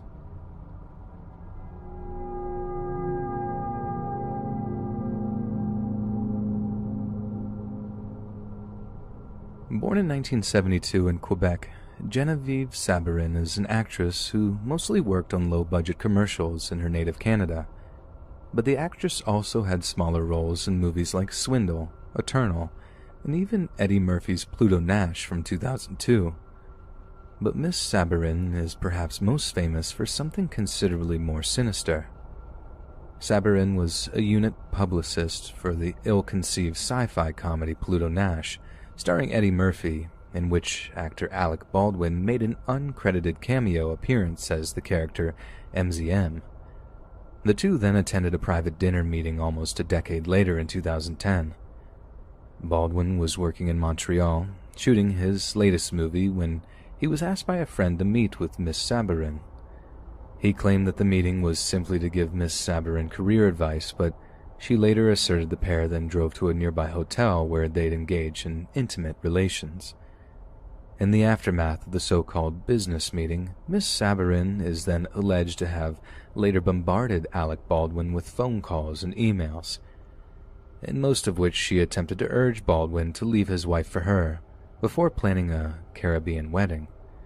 She turned up at his home unsolicited on multiple occasions, once at his New York City apartment, another at his home in Long Island.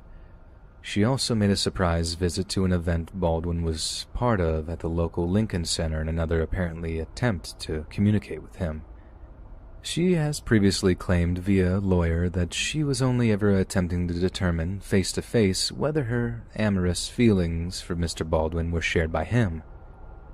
"I found myself in love with Mr. Baldwin very fast," she said. "He reached my heart in a very deep sense. He promised me the night of my life. He was a charmer." She said the actor also made it explicitly clear that he was in love with her too. "I am naive or stupid, but I don't know, I believed him," she later claimed. "He called me every single day, and as time went on, it became more and more personal," the besotted actress said.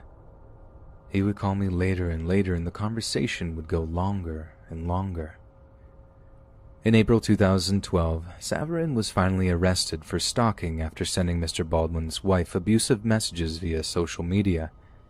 She turned up at Baldwin's apartment in Greenwich Village with her dog and belongings on the day the actor had proposed to his wife, and was quickly apprehended by police after a complaint was filed. Baldwin would go on to describe Sabarin's appearances at his house and a movie screening as like something out of a Hitchcock movie. Her apparently intimate knowledge of his whereabouts must have been highly disturbing.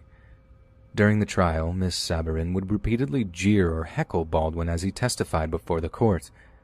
At one point, she shouted out the word liar when he repeatedly denied the pair had been intimate together. Sabarin later shouted that she had proof that they had slept together. Her knowledge of a scar on Baldwin's hip. "You have a scar," she yelled. "Why are you lying about me?" Sabarin also interrupted her own lawyer time and time again as he was fighting for her favor and complained that the press had vilified her. "This is a complete and utter miscarriage of justice," she said. "Everybody has used their force on me. It's ruined my life. I can't even get a job as a waitress now." On the stand, Baldwin said Sabarin had made him fear for his own safety, and that she ruined his proposal to his then-fiancée, Hilaria, a Spanish yoga instructor. While recounting all of this, he said, "I ran to tell my wife not to go near the door because I wasn't sure if she had a gun or a weapon or where we were at this point, and then I called the East Hampton police." At this point, the emotional stress of the proceedings were evidently beginning to have severe effect on Baldwin. While testifying, his eyes began to redden and he began to cry. Again, Sabarin, as if live tweeting from her seat, shouted, "Why is he crying? He has nothing to cry about. He's not the victim here." Baldwin said that on an average day he would get 20, 30, or sometimes 50 voicemails from Sabarin, some featuring her crying, some laughing, with a grand total numbering in the thousands. As Baldwin shared this shocking information with the court, Sabarin reportedly shouted, "No," and "Are you crazy?" until the judge ordered her to be silent. Mr. Baldwin's wife, Hilaria, also took the stand and spoke about her fear of Sabarin, revealing that she had been forced to radically change her yoga teaching schedule after Sabarin confronted her on the street. Hilaria also told the court that Sabarin had tweeted frequently under her handle, Scarface Madam. Sabarin, according to Baldwin, was reportedly the on-and-off mistress of Scarface producer Martin Bregman. She told the court that Miss Sabarin relentlessly harassed her in increasingly threatening ways, even during her pregnancy. She cited a tweet from Sabarin that stated she hoped Hilaria would have a miscarriage. "This feels like there's nothing we can do to make this stop. I'm terrified of her," she told jurors during an emotional account of the ordeal.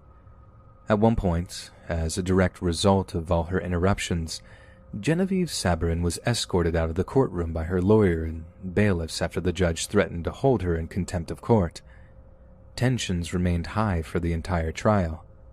At one point, when Mr. Baldwin left the courtroom, he told a nuisance reporter he recognized, "I hope you choke to death, you miserable scumbag." On the 14th of November 2013, Sabarin was convicted on 5 counts of harassment and sentenced to 210 days in prison. The judge sentenced Sabarin to an extra 30 days imprisonment because she had disrupted the trial proceedings over and over again and thus failed to give due respect to the court. Miss Sabarin cried in court as a Manhattan judge sentenced her to 7 months in prison for stalking Baldwin. Judge Thomas Mandelbaum said Sabarin had engaged in a relentless and escalating campaign of threats that showed an utter lack of respect for the law. The Canadian actress was found guilty of attempting aggravated harassment, attempted contempt of court, and stalking. Sabarin was taken away in handcuffs and told she would be fined $250 should she contact Baldwin or his family over the next 5 years.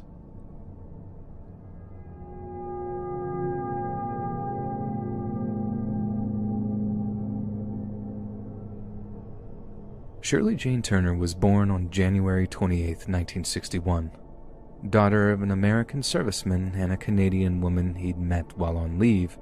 Turner and her 3 siblings were raised in Wichita, Kansas. Yet after their parents' separation, Turner moved with her mother to her native Newfoundland, where she attained Canadian citizenship. Shirley was a bright student and after achieving excellent high school grades enrolled at Memorial University of Newfoundland in St. John's, seeking to embark on a medical career. In early 1999, Shirley Turner began dating a man by the name of Andrew David Bagby, an American medical student in his 3rd year of study at Memorial University. Bagby hailed from California, the son of a British immigrant and the U.S. Navy veteran turned computer engineer. Turner and Bagby must have found themselves with a great deal in common, their childhoods bearing all the same hallmarks of military brats who constantly moved and therefore struggled with interpersonal relationships in their formative years. In August of the year 2000, Turner moved to Sac City, Iowa, to begin a lucrative new job working for the Trimark Physicians Corporation. Meanwhile, after graduating from Memorial University in May of the same year, Bagby landed a surgical residency in Syracuse, New York. Despite the distance between them, he and Turner initially seemed committed to maintaining a long-distance relationship, with a view to reuniting in the future. According to Turner's own account, she visited Bagby's residence in Syracuse more than 7 times while he only bothered to visit her once during her time in Sac City. She wrote that this caused her some distress and led her to believe he was becoming disinterested. The following year, Turner obtained a permit to buy a firearm and later purchased a .22 handgun along with ammunition, which she used during subsequent shooting lessons. Around the same time, Turner began displaying increasingly possessive behavior towards Bagby, frequently harassing him over the phone and by email. In October of 2001, Turner broke the news to Bagby that she was 3 months pregnant. Stunned, he agreed to talk with her about the baby during a family event that he was scheduled to attend in nearby Latrobe, PA. During the visit, despite the news of the apparent pregnancy, Bagby and Turner's relationship began to drastically deteriorate. Although Bagby seemed to be open to the idea of starting a family, the couple argued over Bagby's admission that he had been casually seeing another woman. It is believed that around this time, Turner had finished the last of her firearms lessons. Just a month later, Turner visited Bagby in Pennsylvania and confessed that she had been lying about her pregnancy in an effort to trick Bagby into staying in a relationship with her. Furious about this, he immediately drove Turner to the Arnold Palmer Regional Airport and ended the relationship before sending her back to Iowa on a last-minute book-in. But Turner had a dark past. 3 years before she and Bagby had met, Turner began a relationship with a fellow Canadian who was 13 years younger than her. After the man broke up with Turner and relocated, she plagued him with angry phone calls. Turner then confronted the man in Halifax and a violent confrontation began. According to police reports, Turner had slapped the man repeatedly before he attempted to defend himself by pushing her away. Turner retaliated by taking off her high-heel shoe and striking the man in the jaw so hard it caused a fracture. Fearing for his life, the man consulted his parents before emigrating to the Midwestern U.S. in an attempt to evade her. But to his horror, Turner followed and found him, leaving threatening voicemails and stalking the man over the following year. Turner began making frequent visits to Pennsylvania, arriving unannounced at the ex-boyfriend's apartment. On more than one occasion, he called on state troopers to convince her to leave, claiming she had threatened his safety. Then, on April 7, 1999, the ex-boyfriend found Turner lying semi-conscious outside of his apartment complex. She had taken an overdose of over-the-counter drugs. Turner was wearing a black dress and carried a bouquet of red roses and 2 notes on her person. One was addressed to the man and the other to her psychiatrist. The latter read, "I am not evil, just sick." Turner was rushed to a hospital where her stomach was pumped and she survived. However, the very next day, the ex-boyfriend found a voicemail left by a female caller who said something along the lines of, "We're terribly sorry to inform you that Dr. Turner passed away last night." This was later confirmed to be a faked call from Turner herself. 2.5 years later, Andrew Bagby must have had no idea how much danger he was in. On the 4th of November 2001, Turner made a total of 3 phone calls to Bagby's residence in Latrobe. What they spoke of is unclear, but at approximately 1 p.m., Turner embarked on a 16-hour, 1,000-mile drive to Pennsylvania, complete with her .22 pistol. In the early hours of the following morning, she confronted Bagby at his residence, located across the street from the medical clinic he was employed by. He later arrived at work in an agitated state and told a colleague of her appearance, but dismissed his advice to not meet with her in private. Bagby subsequently promised to call that same colleague after meeting Turner later that evening, but he never showed up. Turner later drove home and left a message on Bagby's answering machine. The following morning, Bagby was found in a day-use parking lot at Keystone State Park in Derry Township, Pennsylvania. He had been shot 5 times in the face, the chest, and buttocks with .22 bullets. Acting on statements from Bagby's colleagues regarding his meeting with Turner, the Pennsylvania State Police contacted her for questioning. Despite her claim to have been in bed sick on November 5th, cell phone and internet records clearly showed that she had made a cross-country call both to and from Latrobe, accessed eBay and Hotmail from Bagby's home computer, and used his home phone to inform her employees of a brief absence due to sickness. When confronted with this evidence, Turner claimed that she met with Bagby at Keystone State Park, but that he put the gun in his trunk.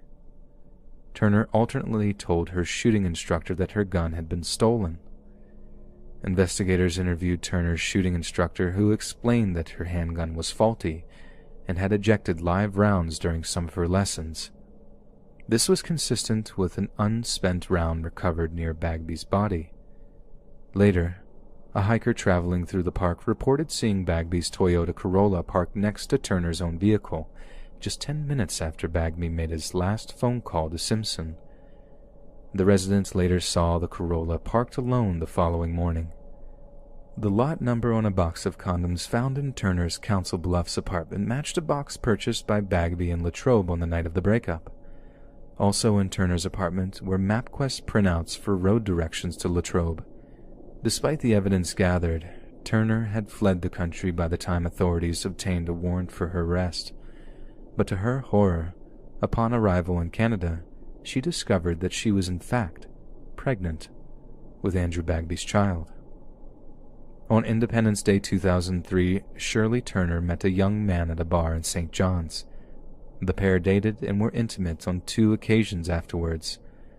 The man broke off the relationship after learning from friends about Turner's connection to Bagby's murder. Turner subsequently made a total of 200 threatening phone calls to the man over the following month. Turner claimed to have gotten pregnant by the man, but no evidence was ever found showing this to be the case. The man contacted the Royal Newfoundland Constabulary on 3 occasions to complain about Turner's harassment, which violated the terms of her bail and would have been grounds to lose custody of her son Zachary. Because the man did not identify himself and declined to file any criminal complaint against Turner, no investigation was launched by the RNC. When an RNC constable contacted Turner's lawyer about the harassment, Turner denied the allegations. On August 18, 2003, Turner purchased multiple packets of sleeping pills from a St. John's pharmacy. She then drove with Zachary to nearby Conception Bay South, where her former boyfriend lived. There, Turner parked her car near his house and left photographs of herself and Zachary, as well as a used tampon on the front seat. Police concluded that she was attempting to frame the boyfriend for the impending murder-suicide. After spiking Zachary's baby formula with Ativan and ingesting it herself, Turner strapped the infant to her chest and jumped off a fishing wharf into the Atlantic Ocean. Both drowned. She had no intention of losing custody to Bagby's parents. It was determined that Zachary Turner was rendered unconscious by the Ativan and did not suffer.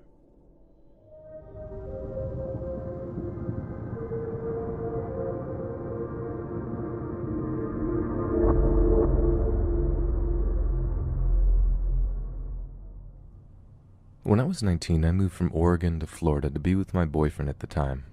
I was thinking white sand beaches and Mickey Mouse, but instead got the swamps, bugs, and dirt roads. It was a huge shock to the system. We lived in this dinky little town called Hawthorne, just outside of Gainesville. Very small, one-stop light and 4 stores: Dollar General, Steve's Market, Eckerd's Pharmacy, and Sunny BBQ. Whoopee. I got a job at the now-defunct Eckerd's in the middle of the town. It was next to the grocery store, so everyone shopped there. After about 3 months or so working there, I walked in to start my shift one day when the manager pulled me into his office.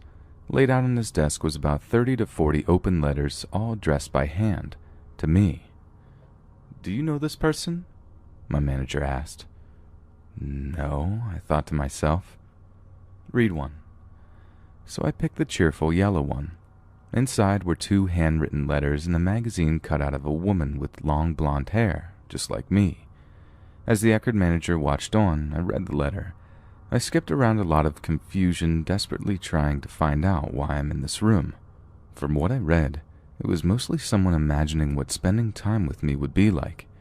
There were descriptions and comments about my hair, washing it, smelling it, and something about the moonlight. A few sentences were highlighted, others were underlined. My first thought was, am I getting fired? "Do you know this David Elrod?" Hair. I said yes, I think so. The tall, lanky guy with thick glasses and frizzy dark blonde hair. The regular who comes in a couple of times a week to pick up a Diet Coke and medication for his mom. Late 20s and obviously socially or mentally challenged. On rare occasions, he would make small talk as I rang up his soda. Once or twice, he would linger at my register or stare at me, but I figured he was just trying to adjust his eyes or had poor social cues. Harmless compared to some of the other people I've met here in Florida, so I didn't pay him any mind. Until that day in the Eckerd's office. I knew he wrote the letters because of a strange encounter 2 weeks earlier. While working, he came up behind me and caressed my hair. I had to remove it from his hands, and he apologized. Weird. No harm. I went back to work.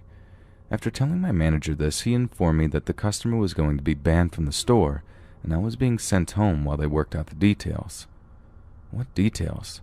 Confused, I walked out of the store and drove home. Strange. 2 hours after I got home from my non-shift at work, there was a knock at the door. I look out my window and see what resembles a SWAT team. I saw men in tactical gear with large weapons, 2 men dressed in suits, and several uniformed cops.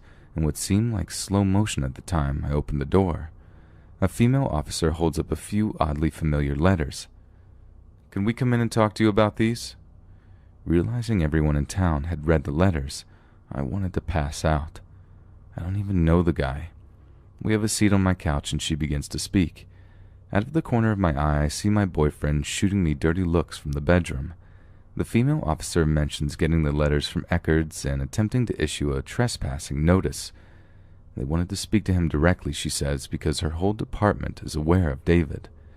The officers confronted him at his residence and attempted to evoke the trespassing notice from Eckerd's store. Apparently, he was not happy about this. He insisted for over 45 minutes how this was all a big mistake, and I wanted to talk to him. He was so combative and persistent, they decided to pursue stalking charges. Stalking charges, I thought.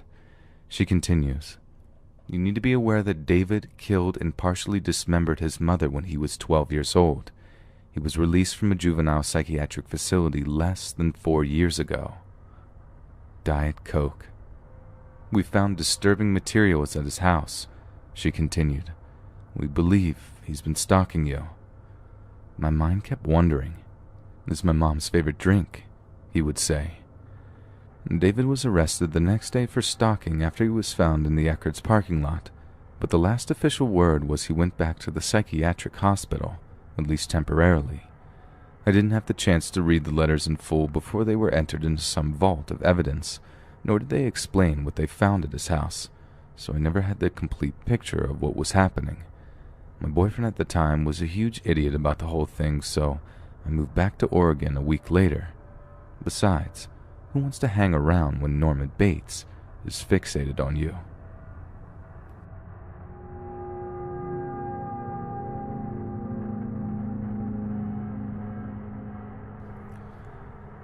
I live in Florida, and this incident happened about 3 weeks after Hurricane Irma. Back in July, the ex and I had just finalized the divorce, and I moved into a gated neighborhood where every house was rented out by the same rental company and landlords. It's a very small neighborhood with about 15 houses tops. All 15 houses are bordered around a man-made lake with the backyards facing the lake. No one really has a fenced backyard. When you walk out of your back door, you see the lake in front of you and your neighbor's backyard on each side of you. Everyone in the neighborhood seemed very close. Someone was always hosting a family-friendly party or barbecue or having people over to watch sports. I was, and am still depressed about my divorce, so I never partook in these social gatherings. The only person I got to know was my next-door neighbor, Steve, an active Navy soldier with a huge love for guns. Steve is the true hero in this nightmare. My daughter Alice is 4 years old, and I get her every weekend. Alice's bedroom window faces the backyard towards the lake. I spoiled that girl to death. She truly is my everything, and I count down the days to the weekend every week just to be with her. That's why I was upset when Irma came and I had to go almost 3 weekends without seeing her. The weekend before the storm, she was with her mom. Then obviously the weekend of the storm, she was with her mom. Then on top of that, the weekend after, she had to be with her mom because my power was still out. No AC in Florida. It was miserable.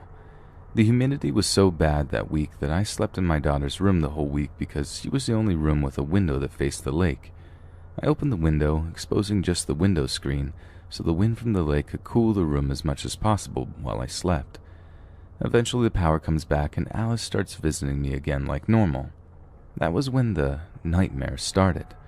My daughter would explain about the singing lady and how she doesn't like her anymore. I thought maybe she was referring to one of my ex's friends or one of the teachers at her school. Maybe there was a teacher at her school that sang to the kids and that she didn't like it. But that Saturday night, Alice woke up in the middle of the night screaming bloody murder. I ran into her room and turned on the light and found her hiding under her covers. I asked her what was wrong, and all she could do was point to an empty corner of her room and yell, "Look, look." There was nothing there. She was acting as if though she had seen a ghost. After I calmed her down, she started to talk about the singing lady again. "Please tell the singing lady not to come back. Please, Daddy, make her go away," she would say. Obviously, she is having nightmares, right? I showed her that there was nothing in the closet and nothing under the bed and that there was nothing to be afraid of. She calmed down and went back to sleep. I went back to my room and quickly fell back asleep as well. It couldn't have been more than 20 minutes before Alice comes running into my room screaming, "She's back! She's back!" Alice absolutely refused to go back to her room, so I let her sleep with me. The next morning, Sunday morning, I took Alice out to breakfast and we stopped by Target to pick up a baby monitor. I haven't used one since her and her mom and I were still married, but I wanted to easily be able to hear her and if and when she was having nightmares again, so I could respond quicker. After I set them up, I showed Alice how they worked to give her assurance that I could hear her and she was safe. That night, she slept soundly and didn't make a peep all night. The following weekend, Alice had to stay with her mother again because she had caught a stomach virus from one of her little friends at school. It was Saturday night, and I was sound asleep in my bed. Around 2 a.m. is when I heard it, a woman's voice humming a soft nursery rhyme through the baby monitor. The humming and soft singing got louder and clearer as the voice got closer to the monitor. I wasn't dreaming. I could hear a woman softly singing lullabies in my daughter's bedroom. I had never been so scared and dumbfounded in my life. I was feeling a mixture of pure terror and disbelief. Then the voice spoke out. "Alice, sweetie, are you awake?" Adrenaline shot through my veins. I jumped out of bed and locked my bedroom door. I picked up my cell and called Steve from next door. He didn't waste a second. As soon as I got off the phone with him, I heard him storm out of his back door screaming, "Don't you move!" I ran outside and found him aiming his shotgun at a woman crouched outside my daughter's window, the one I had left open after Irma and never closed. Steve quickly dropped his guard when he recognized the woman. It was Jean, the neighborhood maintenance woman. Steve's wife came running out after him and confirmed it was her. Jean played dumb. She said she was not singing and didn't even know my daughter's name. She said she was near my daughter's window because she was doing her weekly patrol for gators and thought she saw one approaching her house from the lake. Full of crap. That chick was singing, and she called out to my daughter by name. Yes, it's true that there have been a few gator spottings around the neighborhood, and yes, part of Jean's job was to patrol the lake at night every now and then. But at 2 a.m., I obviously knew it was bullcrap, and even though neither Steve or his wife called her out on it, I could tell by the look on their faces that they didn't believe her either. The next morning, I went over to Steve's house to thank him and tell him exactly what happened.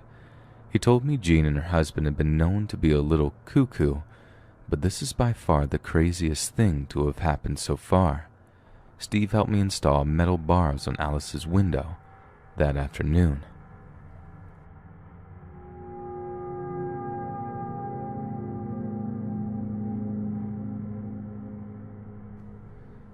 I'm a proud Floridian.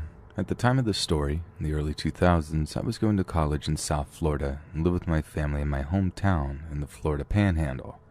It was about a 7-hour drive up through Central Florida to get between the two places, so I mostly only went home for the holidays. It was the Thanksgiving of my junior year, and I was excited that I had managed to rearrange my midterms to be able to leave campus 3 days ahead of everyone else. I was hoping to beat the masses of traffic, and was hoping for a quick trip back home. My roommates wanted to have a last meal together before we all left for break, so I ate in the campus dining hall at around 4 p.m., and I set off on my journey back home at around 5:30. Around 10 p.m. I had just passed my 2/3 mark, where I always stopped at this little mom-and-pops type of diner by the side of the highway to grab a snack, use the restroom, and call my dad to let him know I was okay. I didn't have a cell phone yet. Well, I hadn't been there since summer, and the place was out of business, so, a little bummed out that I wasn't getting my chocolate chip pancakes, I just kept going. There really wasn't much build-up around there at that time, so when I saw signs for a rest stop in, of all places on God's green earth, some little town called Alachua, I went for it. So I went and parked directly under the streetlight for safety and used the facilities, called my dad, etc., etc. I didn't see anyone else there, except for a very exhausted-looking woman who approached me asking for directions, saying she was with her husband and 2 small children from Virginia, and they had made a wrong turn trying to get to Disney. So I left the rest area and was walking back to my car, when I noticed a beat-up, unmarked, grayish-bluish work van parked incredibly close to the driver's side of my '95 Honda Civic. Yeah, okay, I thought that's pretty weird. It had Florida tags on it, so it couldn't have been the ladies I had talked to in the bathroom. I distinctly remembered she said she was from Virginia. I turned around and hightailed it back to the rest stop, promptly running into some random middle-aged guy with 2 little boys. Getting to talk to him, it turned out it was his wife I had spoken to, as she emerged from the bathroom a second later, and I felt comfortable speaking to him. I told him what was going on with the van and how I didn't know what to do. He said he'd go check it out. So he left the kids with his wife and strutted up to the driver's side of the van. He stood there for a moment before speaking. His voice awkwardly quivered, but we could hear him yell it from where we were standing some 100 feet away. "Excuse me, gentlemen. We already called the police, so I'm going to have to politely suggest that you get out of here." And then he ran back to us, grabbed his wife and his kids, pointed to me with a swift, "You," and said, "Come on, let's all get in the car now." And we ran together. So here I was, confusedly sitting in the back of this stranger's SUV, while he went and used the payphone to presumably call the police. Meanwhile, the van peeled out of there. Like I've never seen someone get out of there quite like they had gotten out of there. They ran up on the curb on their way out. They burned rubber. It was almost comical. The cops got there and I found out what had happened. The man went to go check out the van. He could see in it pretty well because I had parked under the streetlight. The first thing he noticed was that all of the seats except for the driver's seat had been removed, and there was a guy sitting in the driver's seat and a guy sitting in the back, a tarp laid out in the back, and a bunch of random items back there he couldn't immediately identify. Neither of the guys were reading a newspaper or a map or anything. They were apparently both just sitting there. It still makes me sick, thinking about it.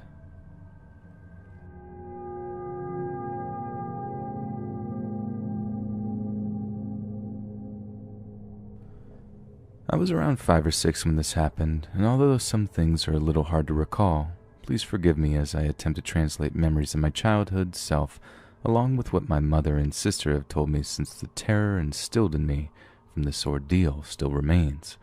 Maybe this will prove to be therapeutic. And this happened in 1990 and 1991. My mother suffers from bipolar disorder and did not like to take her medication because she felt cloudy and numb on it. She's originally from Thailand, and she always told me, "It's America that makes me crazy." She'd often self-medicate with booze and cigarettes. She even kept a mason jar under the sink of something red that she had made herself. No idea what it was, but it smelled awful, and she called it Mommy's Kool-Aid. She told me I was not to touch it, taste it, and definitely not to tell my dad, and since I was the world's pickiest eater, who hardly ever saw my busy father, that was never a problem. My dad was in the military, and he would often go on TDYs out of the country, so my older sister and I were left at home with our mother, who was, for the most part, perfectly capable of caring for us, but, she had her bad days, as all parents must, complete with off-the-chart mood swings that fluctuated between laying on the couch all day to wanting to play hide-and-seek with us and chasing anyone she found with a large kitchen knife. Typical childhood. Sometimes she'd go to Tampa for a few days to gamble or party with friends that she had made, most of them also from Thailand or the Philippines. They all seemed outgoing and loud, like my mom. I watched a lot of TV when I was little and just assumed that's how real life was, or should be, and no one on TV acted like my mommy, so I just thought she was a huge weirdo. I was always embarrassed at how people reacted to her because that's how my dad and sister acted, and being so young, I didn't have much compassion or understanding. I wanted her to be like the TV mom, and it didn't help that my dad was always berating her for acting crazy, and that she had to be careful while he was gone and straighten up, or the state's going to take our kids away. My dad looked down on her, and after a while, I followed his example. I can't believe I did that, and I am totally ashamed of myself, but I can only blame my youth and ignorance. One day, I remember she was in a super good mood, but super distracted. She was curling her hair, putting on lipstick, jewelry, and her perfume was in the air. Offhandedly, she informed us she was going to Tampa. I was a little confused because my dad was still gone on TDY and wouldn't be back for another week, and we had school in the morning. She'd never left us when those things were going on, and I'd never had to get ready for school without my mom. Not ever. She even took me there on her bicycle because I could still fit into the toddler seat on the back. When she saw my panic face, she reassured me that she just wanted to go see a friend who was having a birthday party and that she would be back in the morning to take me to school. My sister was 8 years older than me, so she was for the most part competent enough to look after me, but I wasn't looking forward to being left with her because she bullied me. I suspect it was due to my mom always favoring the baby, me at the time, and since I was super duper small for my age, that's how everyone treated me. I should mention that although she was a huge bully to me, my sister also had this tremendous and oftentimes irrational fear that since I was so small, I could easily be kidnapped, and she always drilled me with questions on the daily about how to deal with strangers and what to do if anyone ever tried to take me with them.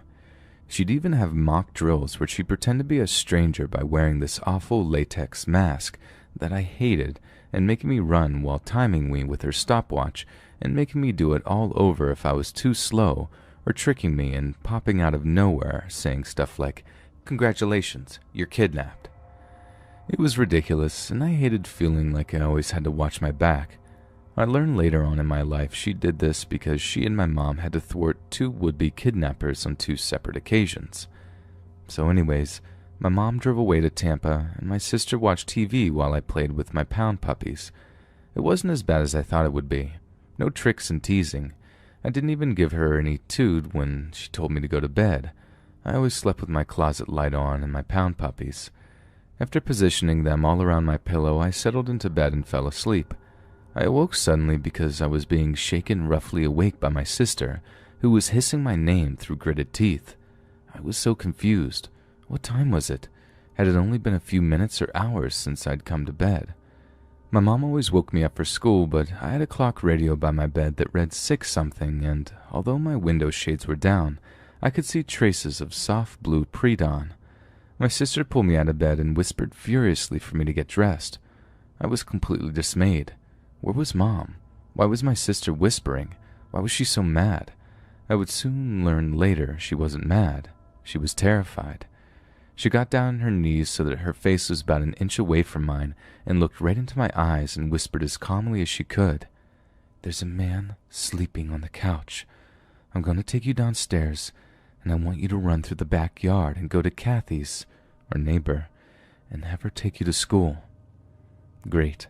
After a whole night of not being timed or having to run and hide in less than 15 seconds, she was at it again. I was a big fan of rolling my eyes at this age, so that's what I did. My sister gaped at me. I informed her loudly that I didn't believe her and asked her where Mom was. She covered my mouth and whispered that Mom wasn't home. Then she walked me over to the staircase, picked me up, and we slowly descended the stairs. I realized she was trying not to make the stairs creak, and I craned my neck around to see in the living room, and to my satisfaction, there wasn't anyone on the couch. I looked at her triumphantly like, "Yeah, right, who's on the couch?" But she shook her head and pointed down, where the family room was by the garage, and half bath, which was on the lower level of the first story, not a basement, just like down a hallway of 4 steps. After opening the door to this hallway, she put me down at the foot of these steps and motioned for me to go forward. We had thick curtains drawn in this room, and they were on orange and white and brown floral prints, so their outlines practically glowed as the sun came up behind them, and as my eyes adjusted, I made out a figure on our smaller couch who was turned away from us, facing the couch back. At first glance, I thought it was my mother because of the long hair and tan skin, but the hair on the back of my neck prickled as I realized this person was all balled up and seemed crammed into the couch, meaning they were a lot taller than my mother. Their shoulders were broader, and they were wearing dirty sneakers and painted stained jeans that were loose, like a man's, because it was a man. I started shaking all over. This had never happened before, and my parents weren't here and I had no idea what to do. My sister put her hand back over my mouth and ran me back up the stairs. She closed the door quietly and pushed the lock button on it. She had locked him down there, which made me feel a little bit better. I put a lot of trust into locked doors. My sister took me to the kitchen and gave me my book bag, but not my lunchbox, and as I was about to inform her of this, she opened the backyard porch door and gave me this solemn look, so I shut up. She told me to run as fast as I could, not to stop until I got there, and not to tell anyone about the man because she was going to take care of it. She helped me put on my backpack, then counted to 3, just like in all the drills she made me do, and I took off. I dodged my dogs, I unlatched the chain-link gate, I ran down the back walkway toward the driveway, across the front yard and off our property. I wasn't allowed to cross the street, but here I was crossing it, flying across it even. I ran through other people's yards that were still wet with dew and didn't stop until I was knocking as hard as I could on Kathy's front door. Kathy opened the door in her bathrobe and her hair all mussy, and I told her she had to take me to school. That's all I said. She gave me a look like, "Oh, do I now?" before letting me in. I sat in her kitchen as she offered me breakfast food I wouldn't eat and got her kids ready for daycare. I'm sure she asked me why she had to take me to school, but I can't really remember the conversation. I think I just told her that my mom wasn't home and she just left it at that. Everyone in the neighborhood knew about my mom.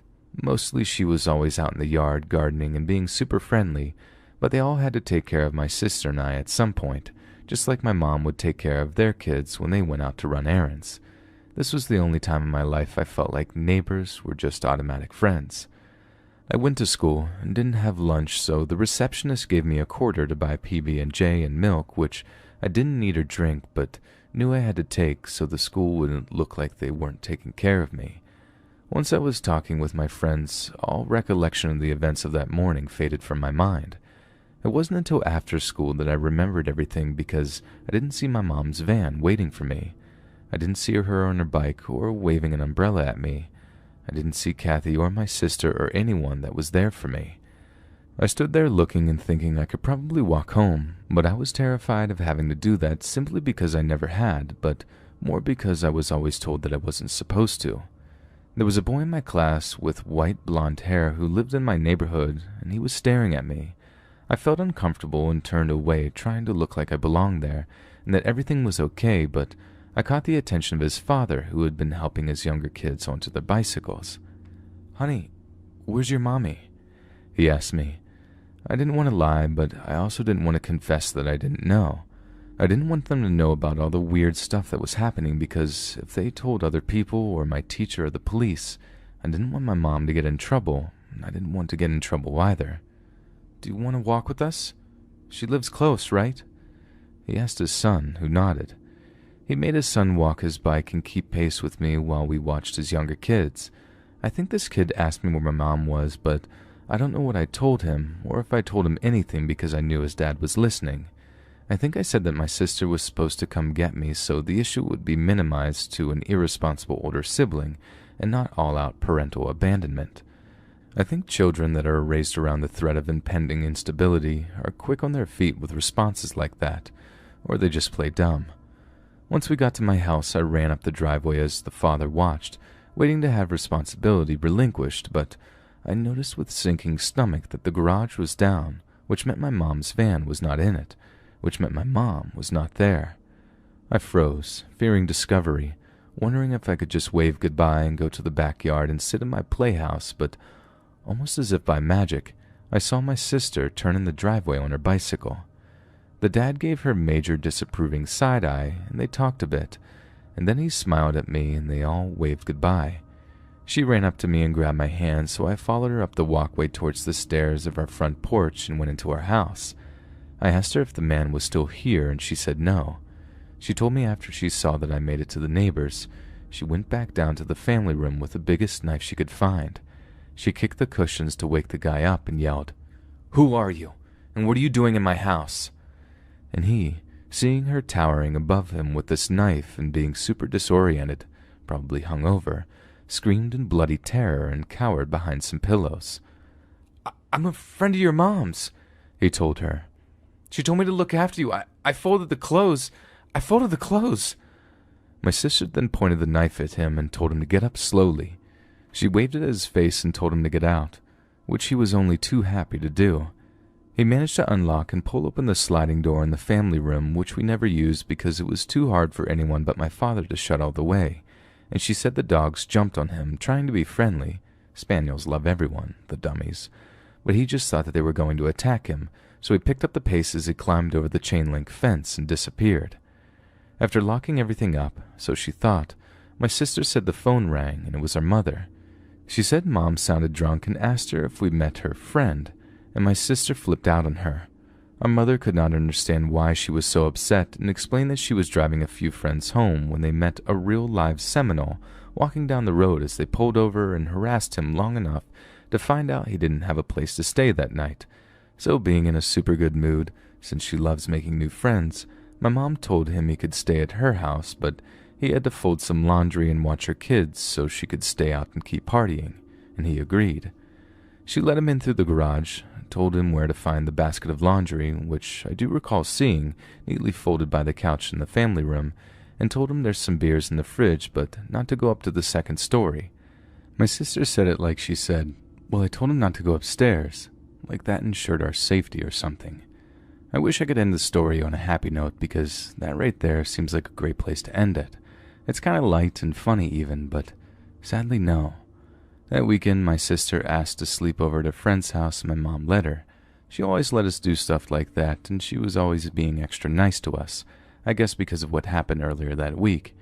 She even told me I could have someone sleep over, so I called all my friends from best to worst around 8 to 9 p.m., and invited them to come sleep over. No notice at all, is just how I rolled, and though I expected they would all jump at the chance, sadly, one by one, their parents all said no. I kept trying to come up with more girls in my class that I could call, until my mom told me it was too late and past my bedtime, so I made my way up the stairs full of the pouts. She asked if I wanted to sleep in her room and have a sleepover with her, but I just whined no, as mean as I could, and got ready for bed. All the energy I was putting into being a huge brat must have been exhausting because I fell asleep immediately. I woke up with a startle because my dogs were barking in the backyard. I remember I opened my eyes and instantly felt strange. It was pitch black. That shouldn't be. My closet light was always on. Always. Sometimes my dad would turn it off before he left work early in the morning, but I always woke up and turned it back on, even if the sun was almost up and I could see around in my room. When I was in bed, the closet light was on. Period. Besides, it was not only early in the morning this time and my dad was not home. I got super angry. Who turned out my light, I thought. I stared into the black until my eyes adjusted enough that I saw the darker black rectangle of my open bedroom door. I always left my door wide open, but in the dark, it looked like it was opening into a void, and anything or nothing was just through it. My anger faded and I started to shake. I decided to leave the safety of my covers, walk over to my closet, and flip the switch back on. That would set everything right. I made my way over to the closet, felt around on the wall until I felt the switch and flipped it. Nothing. I flipped it off, then on again. Repeat, repeat. Nothing. It was still dark. I noticed the clock radio wasn't on either, and the lamppost by our mailbox wasn't emitting any light through my window shade either. My hopes sank as I came to the realization that the electricity was out. It wasn't storming, so it must have been the breaker box. I knew it was outside because sometimes I'd run a bath and water would stay cold, so my dad would go out to the backyard to wherever the thing was and flip it for me. I instantly regretted not sleeping in my mom's room and was deciding whether or not to be brave and feel my way down the hall to it. But I never had the chance to do this because suddenly I heard thumping, like someone was trudging around downstairs. If it was Christmas Eve, I would have been stoked, but it wasn't, and I knew that wasn't Santa. Maybe it was my mom trying to turn the electricity back on, but that seemed unlikely somehow. I backed away from my closet toward the foot of my bed where I kept all of my big stuffed animals propped against it and sat on top of them until the weight shifted them back and I sank into them. I felt safer having them all around me and only my head peeped through. I reached up my bed and pulled the covers down so they hung over the edge and covered my head so I could just peek through. If you walked into my room, the bed would be in the far right corner and the closet would be directly across from it on the same wall as the door. The door swung open to the right, so where I was, I couldn't see down the hallway anymore, but I could see through a crack of black by the hinges. I heard the trudging get louder until it was coming up the stairs. Once you got to the top, you could either go left to the bathroom in my parents' room or right toward my sister's room or my room. I wondered where this person would go, and I noticed there was a movement through the hinge crack coming toward my door, so I held my breath and closed my eyes tight. Whoever it was came in slowly, as if they weren't sure about their surroundings. I heard them stop, then move over to my bed. I smelled something like Mommy's Kool-Aid and heard them grab my pillow, then toss it toward the closet. I know because it hit me in the head and then tumbled to the floor. The pound puppies must have gone flying because I heard the soft pit-pat of them landing around me, and after a pause that seemed to last forever, but was probably more like 15 seconds, whoever walked out and went into my sister's room, shutting her door behind them. My first reaction was to run to my mom's room because I was scared this person would soon discover the room was empty and come out quickly, so I got up and looked down the hallway. I heard something faintly down at the end, so I ducked down by my rocking chair. From this vantage point, I was able to see directly down the hallway, but I couldn't really see anything down it at all. It was just a big black space. I always threw all my clothes on this rocking chair, so I got down low under where they were draped and stared in front of me. I remember feeling the strain of my eyes dilating, not knowing that's what they were doing, as I watched the black rectangle of my doorway change ever so slightly. There was something darker, something moving towards me. It was close to the ground and sounded like a scurrying animal crawling on all fours, but I knew it was deceptively small in its posture, and all I could do was stare in horror as it came closer and closer, this thing that was darker than the dark. I watched it as it crawled over to my bed and heard it as it felt all over the sheets and covers. My teeth started chattering as I realized it was searching for me. It started feeling around the floor, under the bed, touching my stuffed animals, and as it got closer to me, I let out a small gasp. It stopped and turned toward me. Suddenly I felt a hand on my face, another on my shoulder, and someone was pulling me out from under the drapes of my clothing and pulling me against them, holding me. They were shaking too, and I realized it was my mother. She knew her way around our house in the dark, and suddenly we were gliding down the stairs and out the front door into the cool night air, running across the yard in our PJs to our next-door neighbors, who let us in and called the cops. My mom wouldn't let me go outside with her while she talked to the police, but told me later the guy, her friend who my sister had kicked out, had returned because he was furious at her for being unforgivably rude, and my mom, who had cheated him out of their deal. He knew our dad wasn't home, and since our breaker box was located outside, he managed to turn off our power, come back in through the sliding door my sister hadn't managed to lock, thinking he'd scare us and make my mom apologize or something. That's what my mom told us that the police had told her. She said that when they pulled him in and handcuffed him, he kept repeating, "But I folded the clothes!"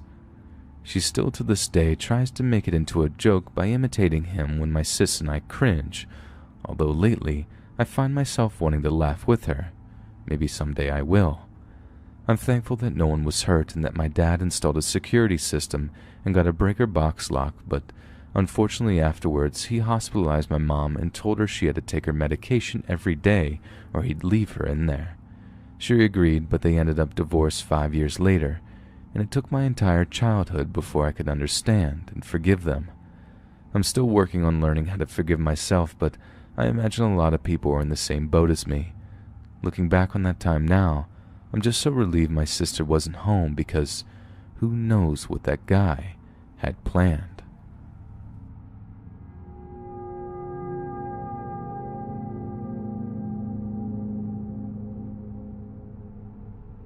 This happened almost 2 years ago when I was 22. I live in an area outside of Pittsburgh. I was single at the time, and the only thing I wanted to do was have fun and forget about my ex. I should say that I am a very cautious person, verging on the paranoid sometimes. I've never even broken a bone. I never trusted anyone I didn't know. I learned my lessons very young. So I felt very equipped to go out by myself to the local bar because I knew how to make the environment safe. I made fast friends with the bartenders, got along with the regular guys there as well. I made it very clear to everyone that I didn't want any sort of romantic attention. I literally just wanted friends and booze. Out of all the men there, one stuck out. Phil was attractive, funny, and best of all, wasn't interested in me one bit. I had problems having male friends, as all of them always girlfriend zoned me eventually. Phil actually liked having me as a friend, nothing else. It was awesome. We went to the local bars all the time together. I'd be his wingman, he'd be my bodyguard. When guys hung around me too long and I wasn't interested, if Phil gave a look, he'd usher the guy away. Perfect setup. We both felt pretty safe no matter where we went, but neither of us saw this one coming. A few months into our friendship, Phil rings me and asks me if I wanted to go cosmic bowling. Emphatic yes. I hadn't been since I'd been a preteen, so I was really stoked. I get ready, I did my makeup very bright and expressive, threw on a bright blue shirt and overall shorts. I don't wear them anymore, I don't know what I was thinking, and some black combat boots and I'm good to go. The car that pulls up isn't Phil's. I call him and cautiously ask who is in front of my house, and he says to come on out, and that it's a few of his friends. This reassures me and I head to the rather large Ford SUV. I sit next to Phil and he introduces me to everyone. The man driving is Jason. His girlfriend is in the passenger seat. There's some gross kid in the fedora and this goofy hillbilly kid. Not uncommon outside of Pittsburgh. They say they were going to a few towns over. That's where there's a bar we're stopping at first, then bowling. Cool. I'm up for that. We get to the bar and it turns out Jason knows the bar owner, and we drink for free and get a free pizza while we're at it. I went up to the front of the building for a smoke and turn around to find Jason walking up behind me. He shakes my hand and apologizes, not introducing himself properly. I said it was fine and we made casual talk while we smoked. He expressed how much he loved my style. Burlesque rockabilly pinup is how I believe he described me. I thanked him and he began to tell me about the gay bar he DJs at and how his girlfriend isn't comfortable with the fact that he's bi. As a pansexual, I can relate to what he's going through. I immediately feel more at ease with him. I tended to trust men who weren't straight more because I felt as though they were less of a threat, which was a mistake in hindsight. His girlfriend came out and seemed annoyed with me, but I treated her very nicely as I understood it's easy to get jealous. We've all been there. Fast forward to bowling. Phil is way too drunk and ends up getting thrown out of the bowling alley. His girlfriend comes up to pick him up and apologizes that she can't take me home as well. I tell them that it's okay and I'll be safe. Jason agreed to take me home. Fast forward, bowling is over and Jason decided to head back to the bar and have the owner reopen after hours for us. I thought that was pretty freaking rad and that he had connections like that. They reopened the bar for us and Jason actually tended the bar. I sat and talked with the owner for a while Jason fed me alcohol. I kept trying to refuse, but he was really convincing. This shot tastes like a toasted marshmallow. You have to try it. Before I know it, I'm hammered. I don't remember much, but I do remember getting home safe, and I had made new friends. How exciting, I thought. Jason adds me on Facebook and invites me to the gay bar the very next day. I'm excited. I've never been to one he works at. I trusted him. The months go by and we were fast friends. I started to hang out with him without Phil. He would pick me up, I'd set up his DJ equipment at the bar and get him wherever he needed. Then party the night away and he'd take me home. Sometimes his girlfriend was there, but most times not. She didn't seem to like me still, but I was nothing but nice to her. It began to bother her. Maybe she saw something I didn't. Valentine's Day rolled around, and as I was the local single woman who hated everyone, Jason invited me to a burlesque show that he was going to be doing the lighting for. His girlfriend was going, and so was the hillbilly they mentioned earlier. 10 minutes into the adventure, and I already had to tell off the hillbilly.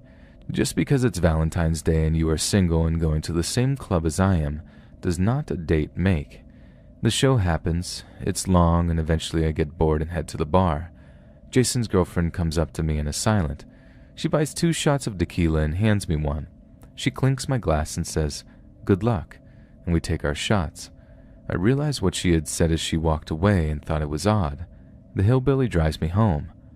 I wake up. 46 missed calls, 20-some texts from Jason. I call him, concerned. He doesn't seem upset. He says he just wanted to talk to me, that maybe he had a few too many to drink and he was sorry.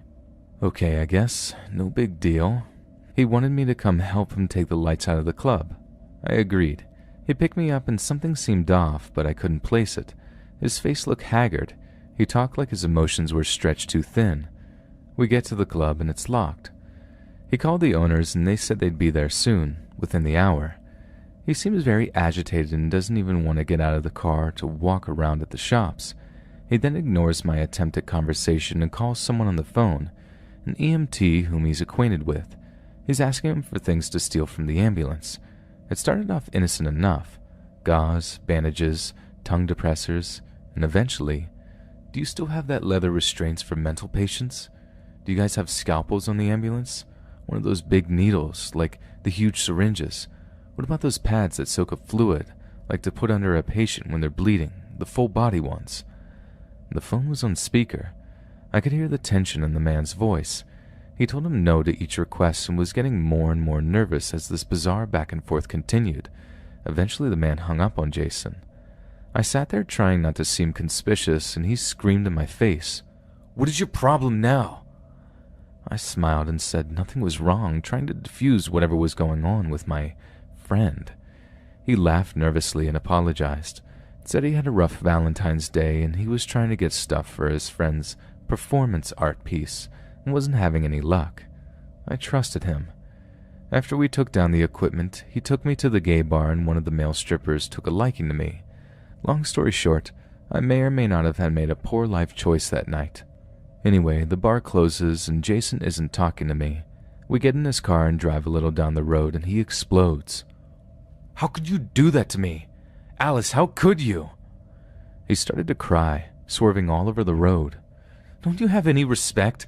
Any respect for me?" I told him to mind his own business and pull over.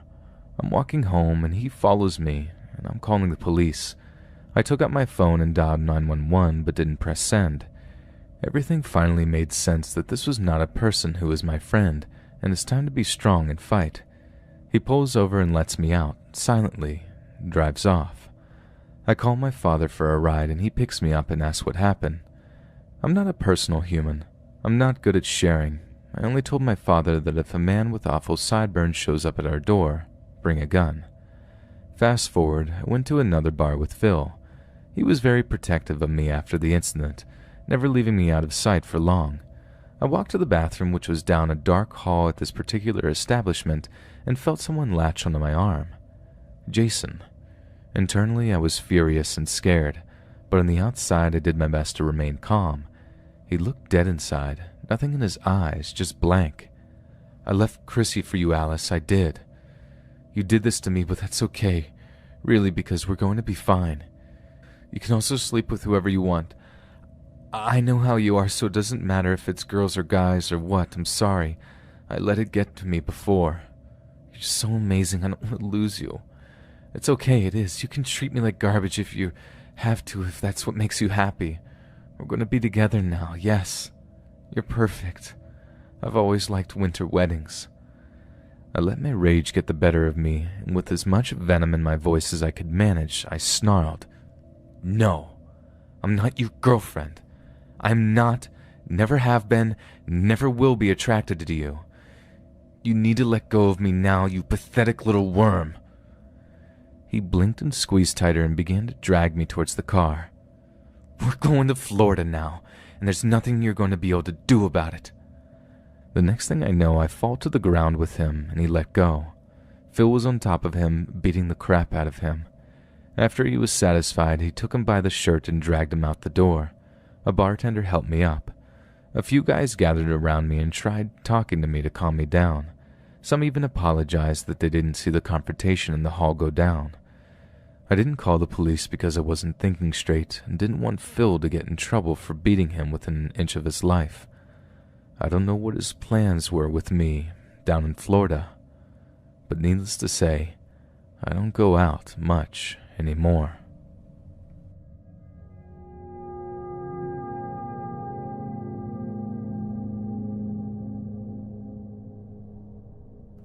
I lived in Florida for a year when I was 5, and I witnessed the special kind of crazy that the South has in store for a family from Cape Cod. The people I encountered were like the sights you see in Walmart at 2 a.m. I'll start with the Bennett family. Kathy, the mother, met my mom at the bus stop and they became friends instantly. She invited my mother and father over to meet her husband, Rich, who at first thought my mother was a stripper and my dad a pimp. Kathy would repeat her sentences like a broken record and was almost completely illiterate. The daughter who was friends with my sister was very pleasant, except for the fact that she was verbally abusive to the grandmother. Rich was as redneck as it got, and the son never showered. My father was sent over to the Middle East for work reasons about halfway through the year we lived in Florida. During that time, Mom planned a trip for her and us kids to go to Universal Studios and Busch Gardens for a week. Kathy invited herself. My mother was nice to tell her no. When we got to the hotel, Kathy thought she was having a heart attack in the elevator. She wasn't. It was just flatulence. During our time in the park, we had to stop multiple times so Kathy could chain smoke. Our hotel rooms were connected, one for Mom and Kathy and one for me and my siblings. The first night there, Kathy saw someone standing by the TV and asked my mom if she was up. She was asleep. That morning my mother was dressing me in their room, and what I saw when I turned around is forever burned in my head. Kathy was in the nude. Now this was a very large older woman, so you can imagine the horror for a 5-year-old. I quickly turned away and stared out the window until we left for Busch Gardens. The next night, my oldest sister witnessed Kathy come into the bedroom of our suite and sit on the table with the door open right in front of my sister. She also started dragging a chair back and forth for about an hour. We went back to Port Charlotte that morning because Kathy missed her kids. The next encounter was centered mainly around me. A boy who was in first grade moved on to our cul-de-sac and was drawn to me because I was, to him, perfect. Every day he would look in the windows of my house till I got up. My oldest sister dubbed him the window shopper. One day, me and Jessica, Kathy's daughter, went over to his house. He started chasing me around with a knife till I finally slapped him and went home. One time he pinned me down and started kissing me, to which I responded with a swift kick in the balls. One time he brought a calendar filled with pictures of naked women to my house, and I still don't understand why. On another occasion, he pushed me into a mound of red ants. If you know anything about red ants in Florida, then you will understand why this was a very scary experience for me. I got up and threw him into the mound and kicked him in the stomach and ran inside to put bandages on my legs. He was a real creepy kid, and I'm so glad he wasn't a lot older than me because I think he would have tried to do something awful. I saw some posts on here from a guy talking about people he witnessed in Florida and just wanted to share my experience, because they don't get much weirder than there.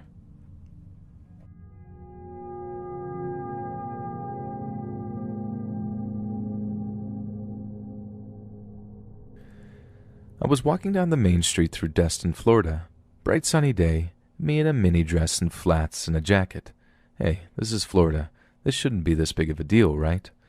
So I'm walking along, and some guy in a white sedan pulls up next to me, asks me if I want to ride. I say no, and keep walking.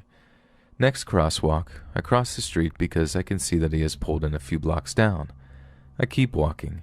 I can see the guy notice me, pulls out, drives down a ways, then turns around. He drives back toward me, slowing as he gets close. I ignore him and keep walking. He takes a right, turns around, and pulls out the next block down, right in front of me. As I walk in front of his car, he asks if I want to ride. I ignore him. He makes the same maneuver again, pulling in front of me 2 blocks down. As I walk in front of his car again, he asks if I want to ride. I turn on him and yelled, "I've told you 3 times that I don't want to ride. I'm not a prostitute. If you bother me again, I will call the police. Now get lost." He drove by a couple of more times, but he didn't accost me again. Needless to say, I didn't wear a mini dress in that town again.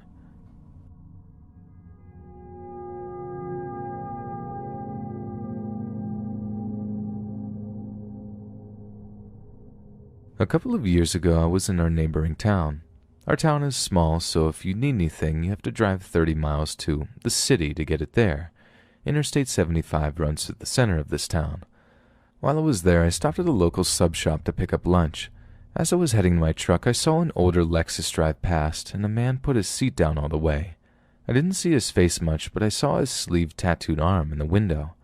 I got to my truck, hopped inside when the Lexus pulled up a few spots away. There were no other cars around me. A scraggly, cracked-out-looking woman got out of the car and ran up to my truck. I locked the doors and I cracked the window because I had already seen the man trying to hide in their car. These folks are up to no good, I thought.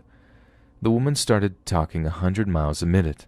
She tells me that she and her daughter, she says she in the car sleeping, left her abusive relationship and they're on their way to Florida to stay with family. She asked if I had any money to help them out. I told her, sorry, I don't have any cash. She kept on talking, and I just kept on listening instead of driving away like I should have. She's in tears now and really putting on a show. In the back of my mind, I kept thinking, there is a man in your car. I saw him, but I didn't mention it. She asked me if she and her daughter could follow me to the ATM to get them some money since they were about out of gas. I told her again, sorry, no. I put my truck into drive and started to pull away. Her tears stopped, and she stormed off to her car. I don't remember exactly all of what she said. It was a long, fast-paced story, but looking back, her story made no sense. She said they were from a town that was south of where we were. If she was truly heading to Florida, she wouldn't be north of her destination. I am guessing they were drug addicts trying to scam a few bucks off of people in parking lots. If they were really smart, the guy would have stayed at home and sent her out on her own. If I hadn't have seen him in the car, there's a good possibility I would have believed her story and given her some money to help her out. Hey friends, thanks for listening. If you got a story, be sure to submit them to my subreddit, r Let's Read Official, and give and receive feedback from the community, and maybe even hear it featured on the channel. And grab early access to all future narrations for just $1 a month on Patreon, and maybe even pick up some Let's Read merch on Spreadshirt. All links in the bio. Thanks so much, friends, and I'll see you again soon.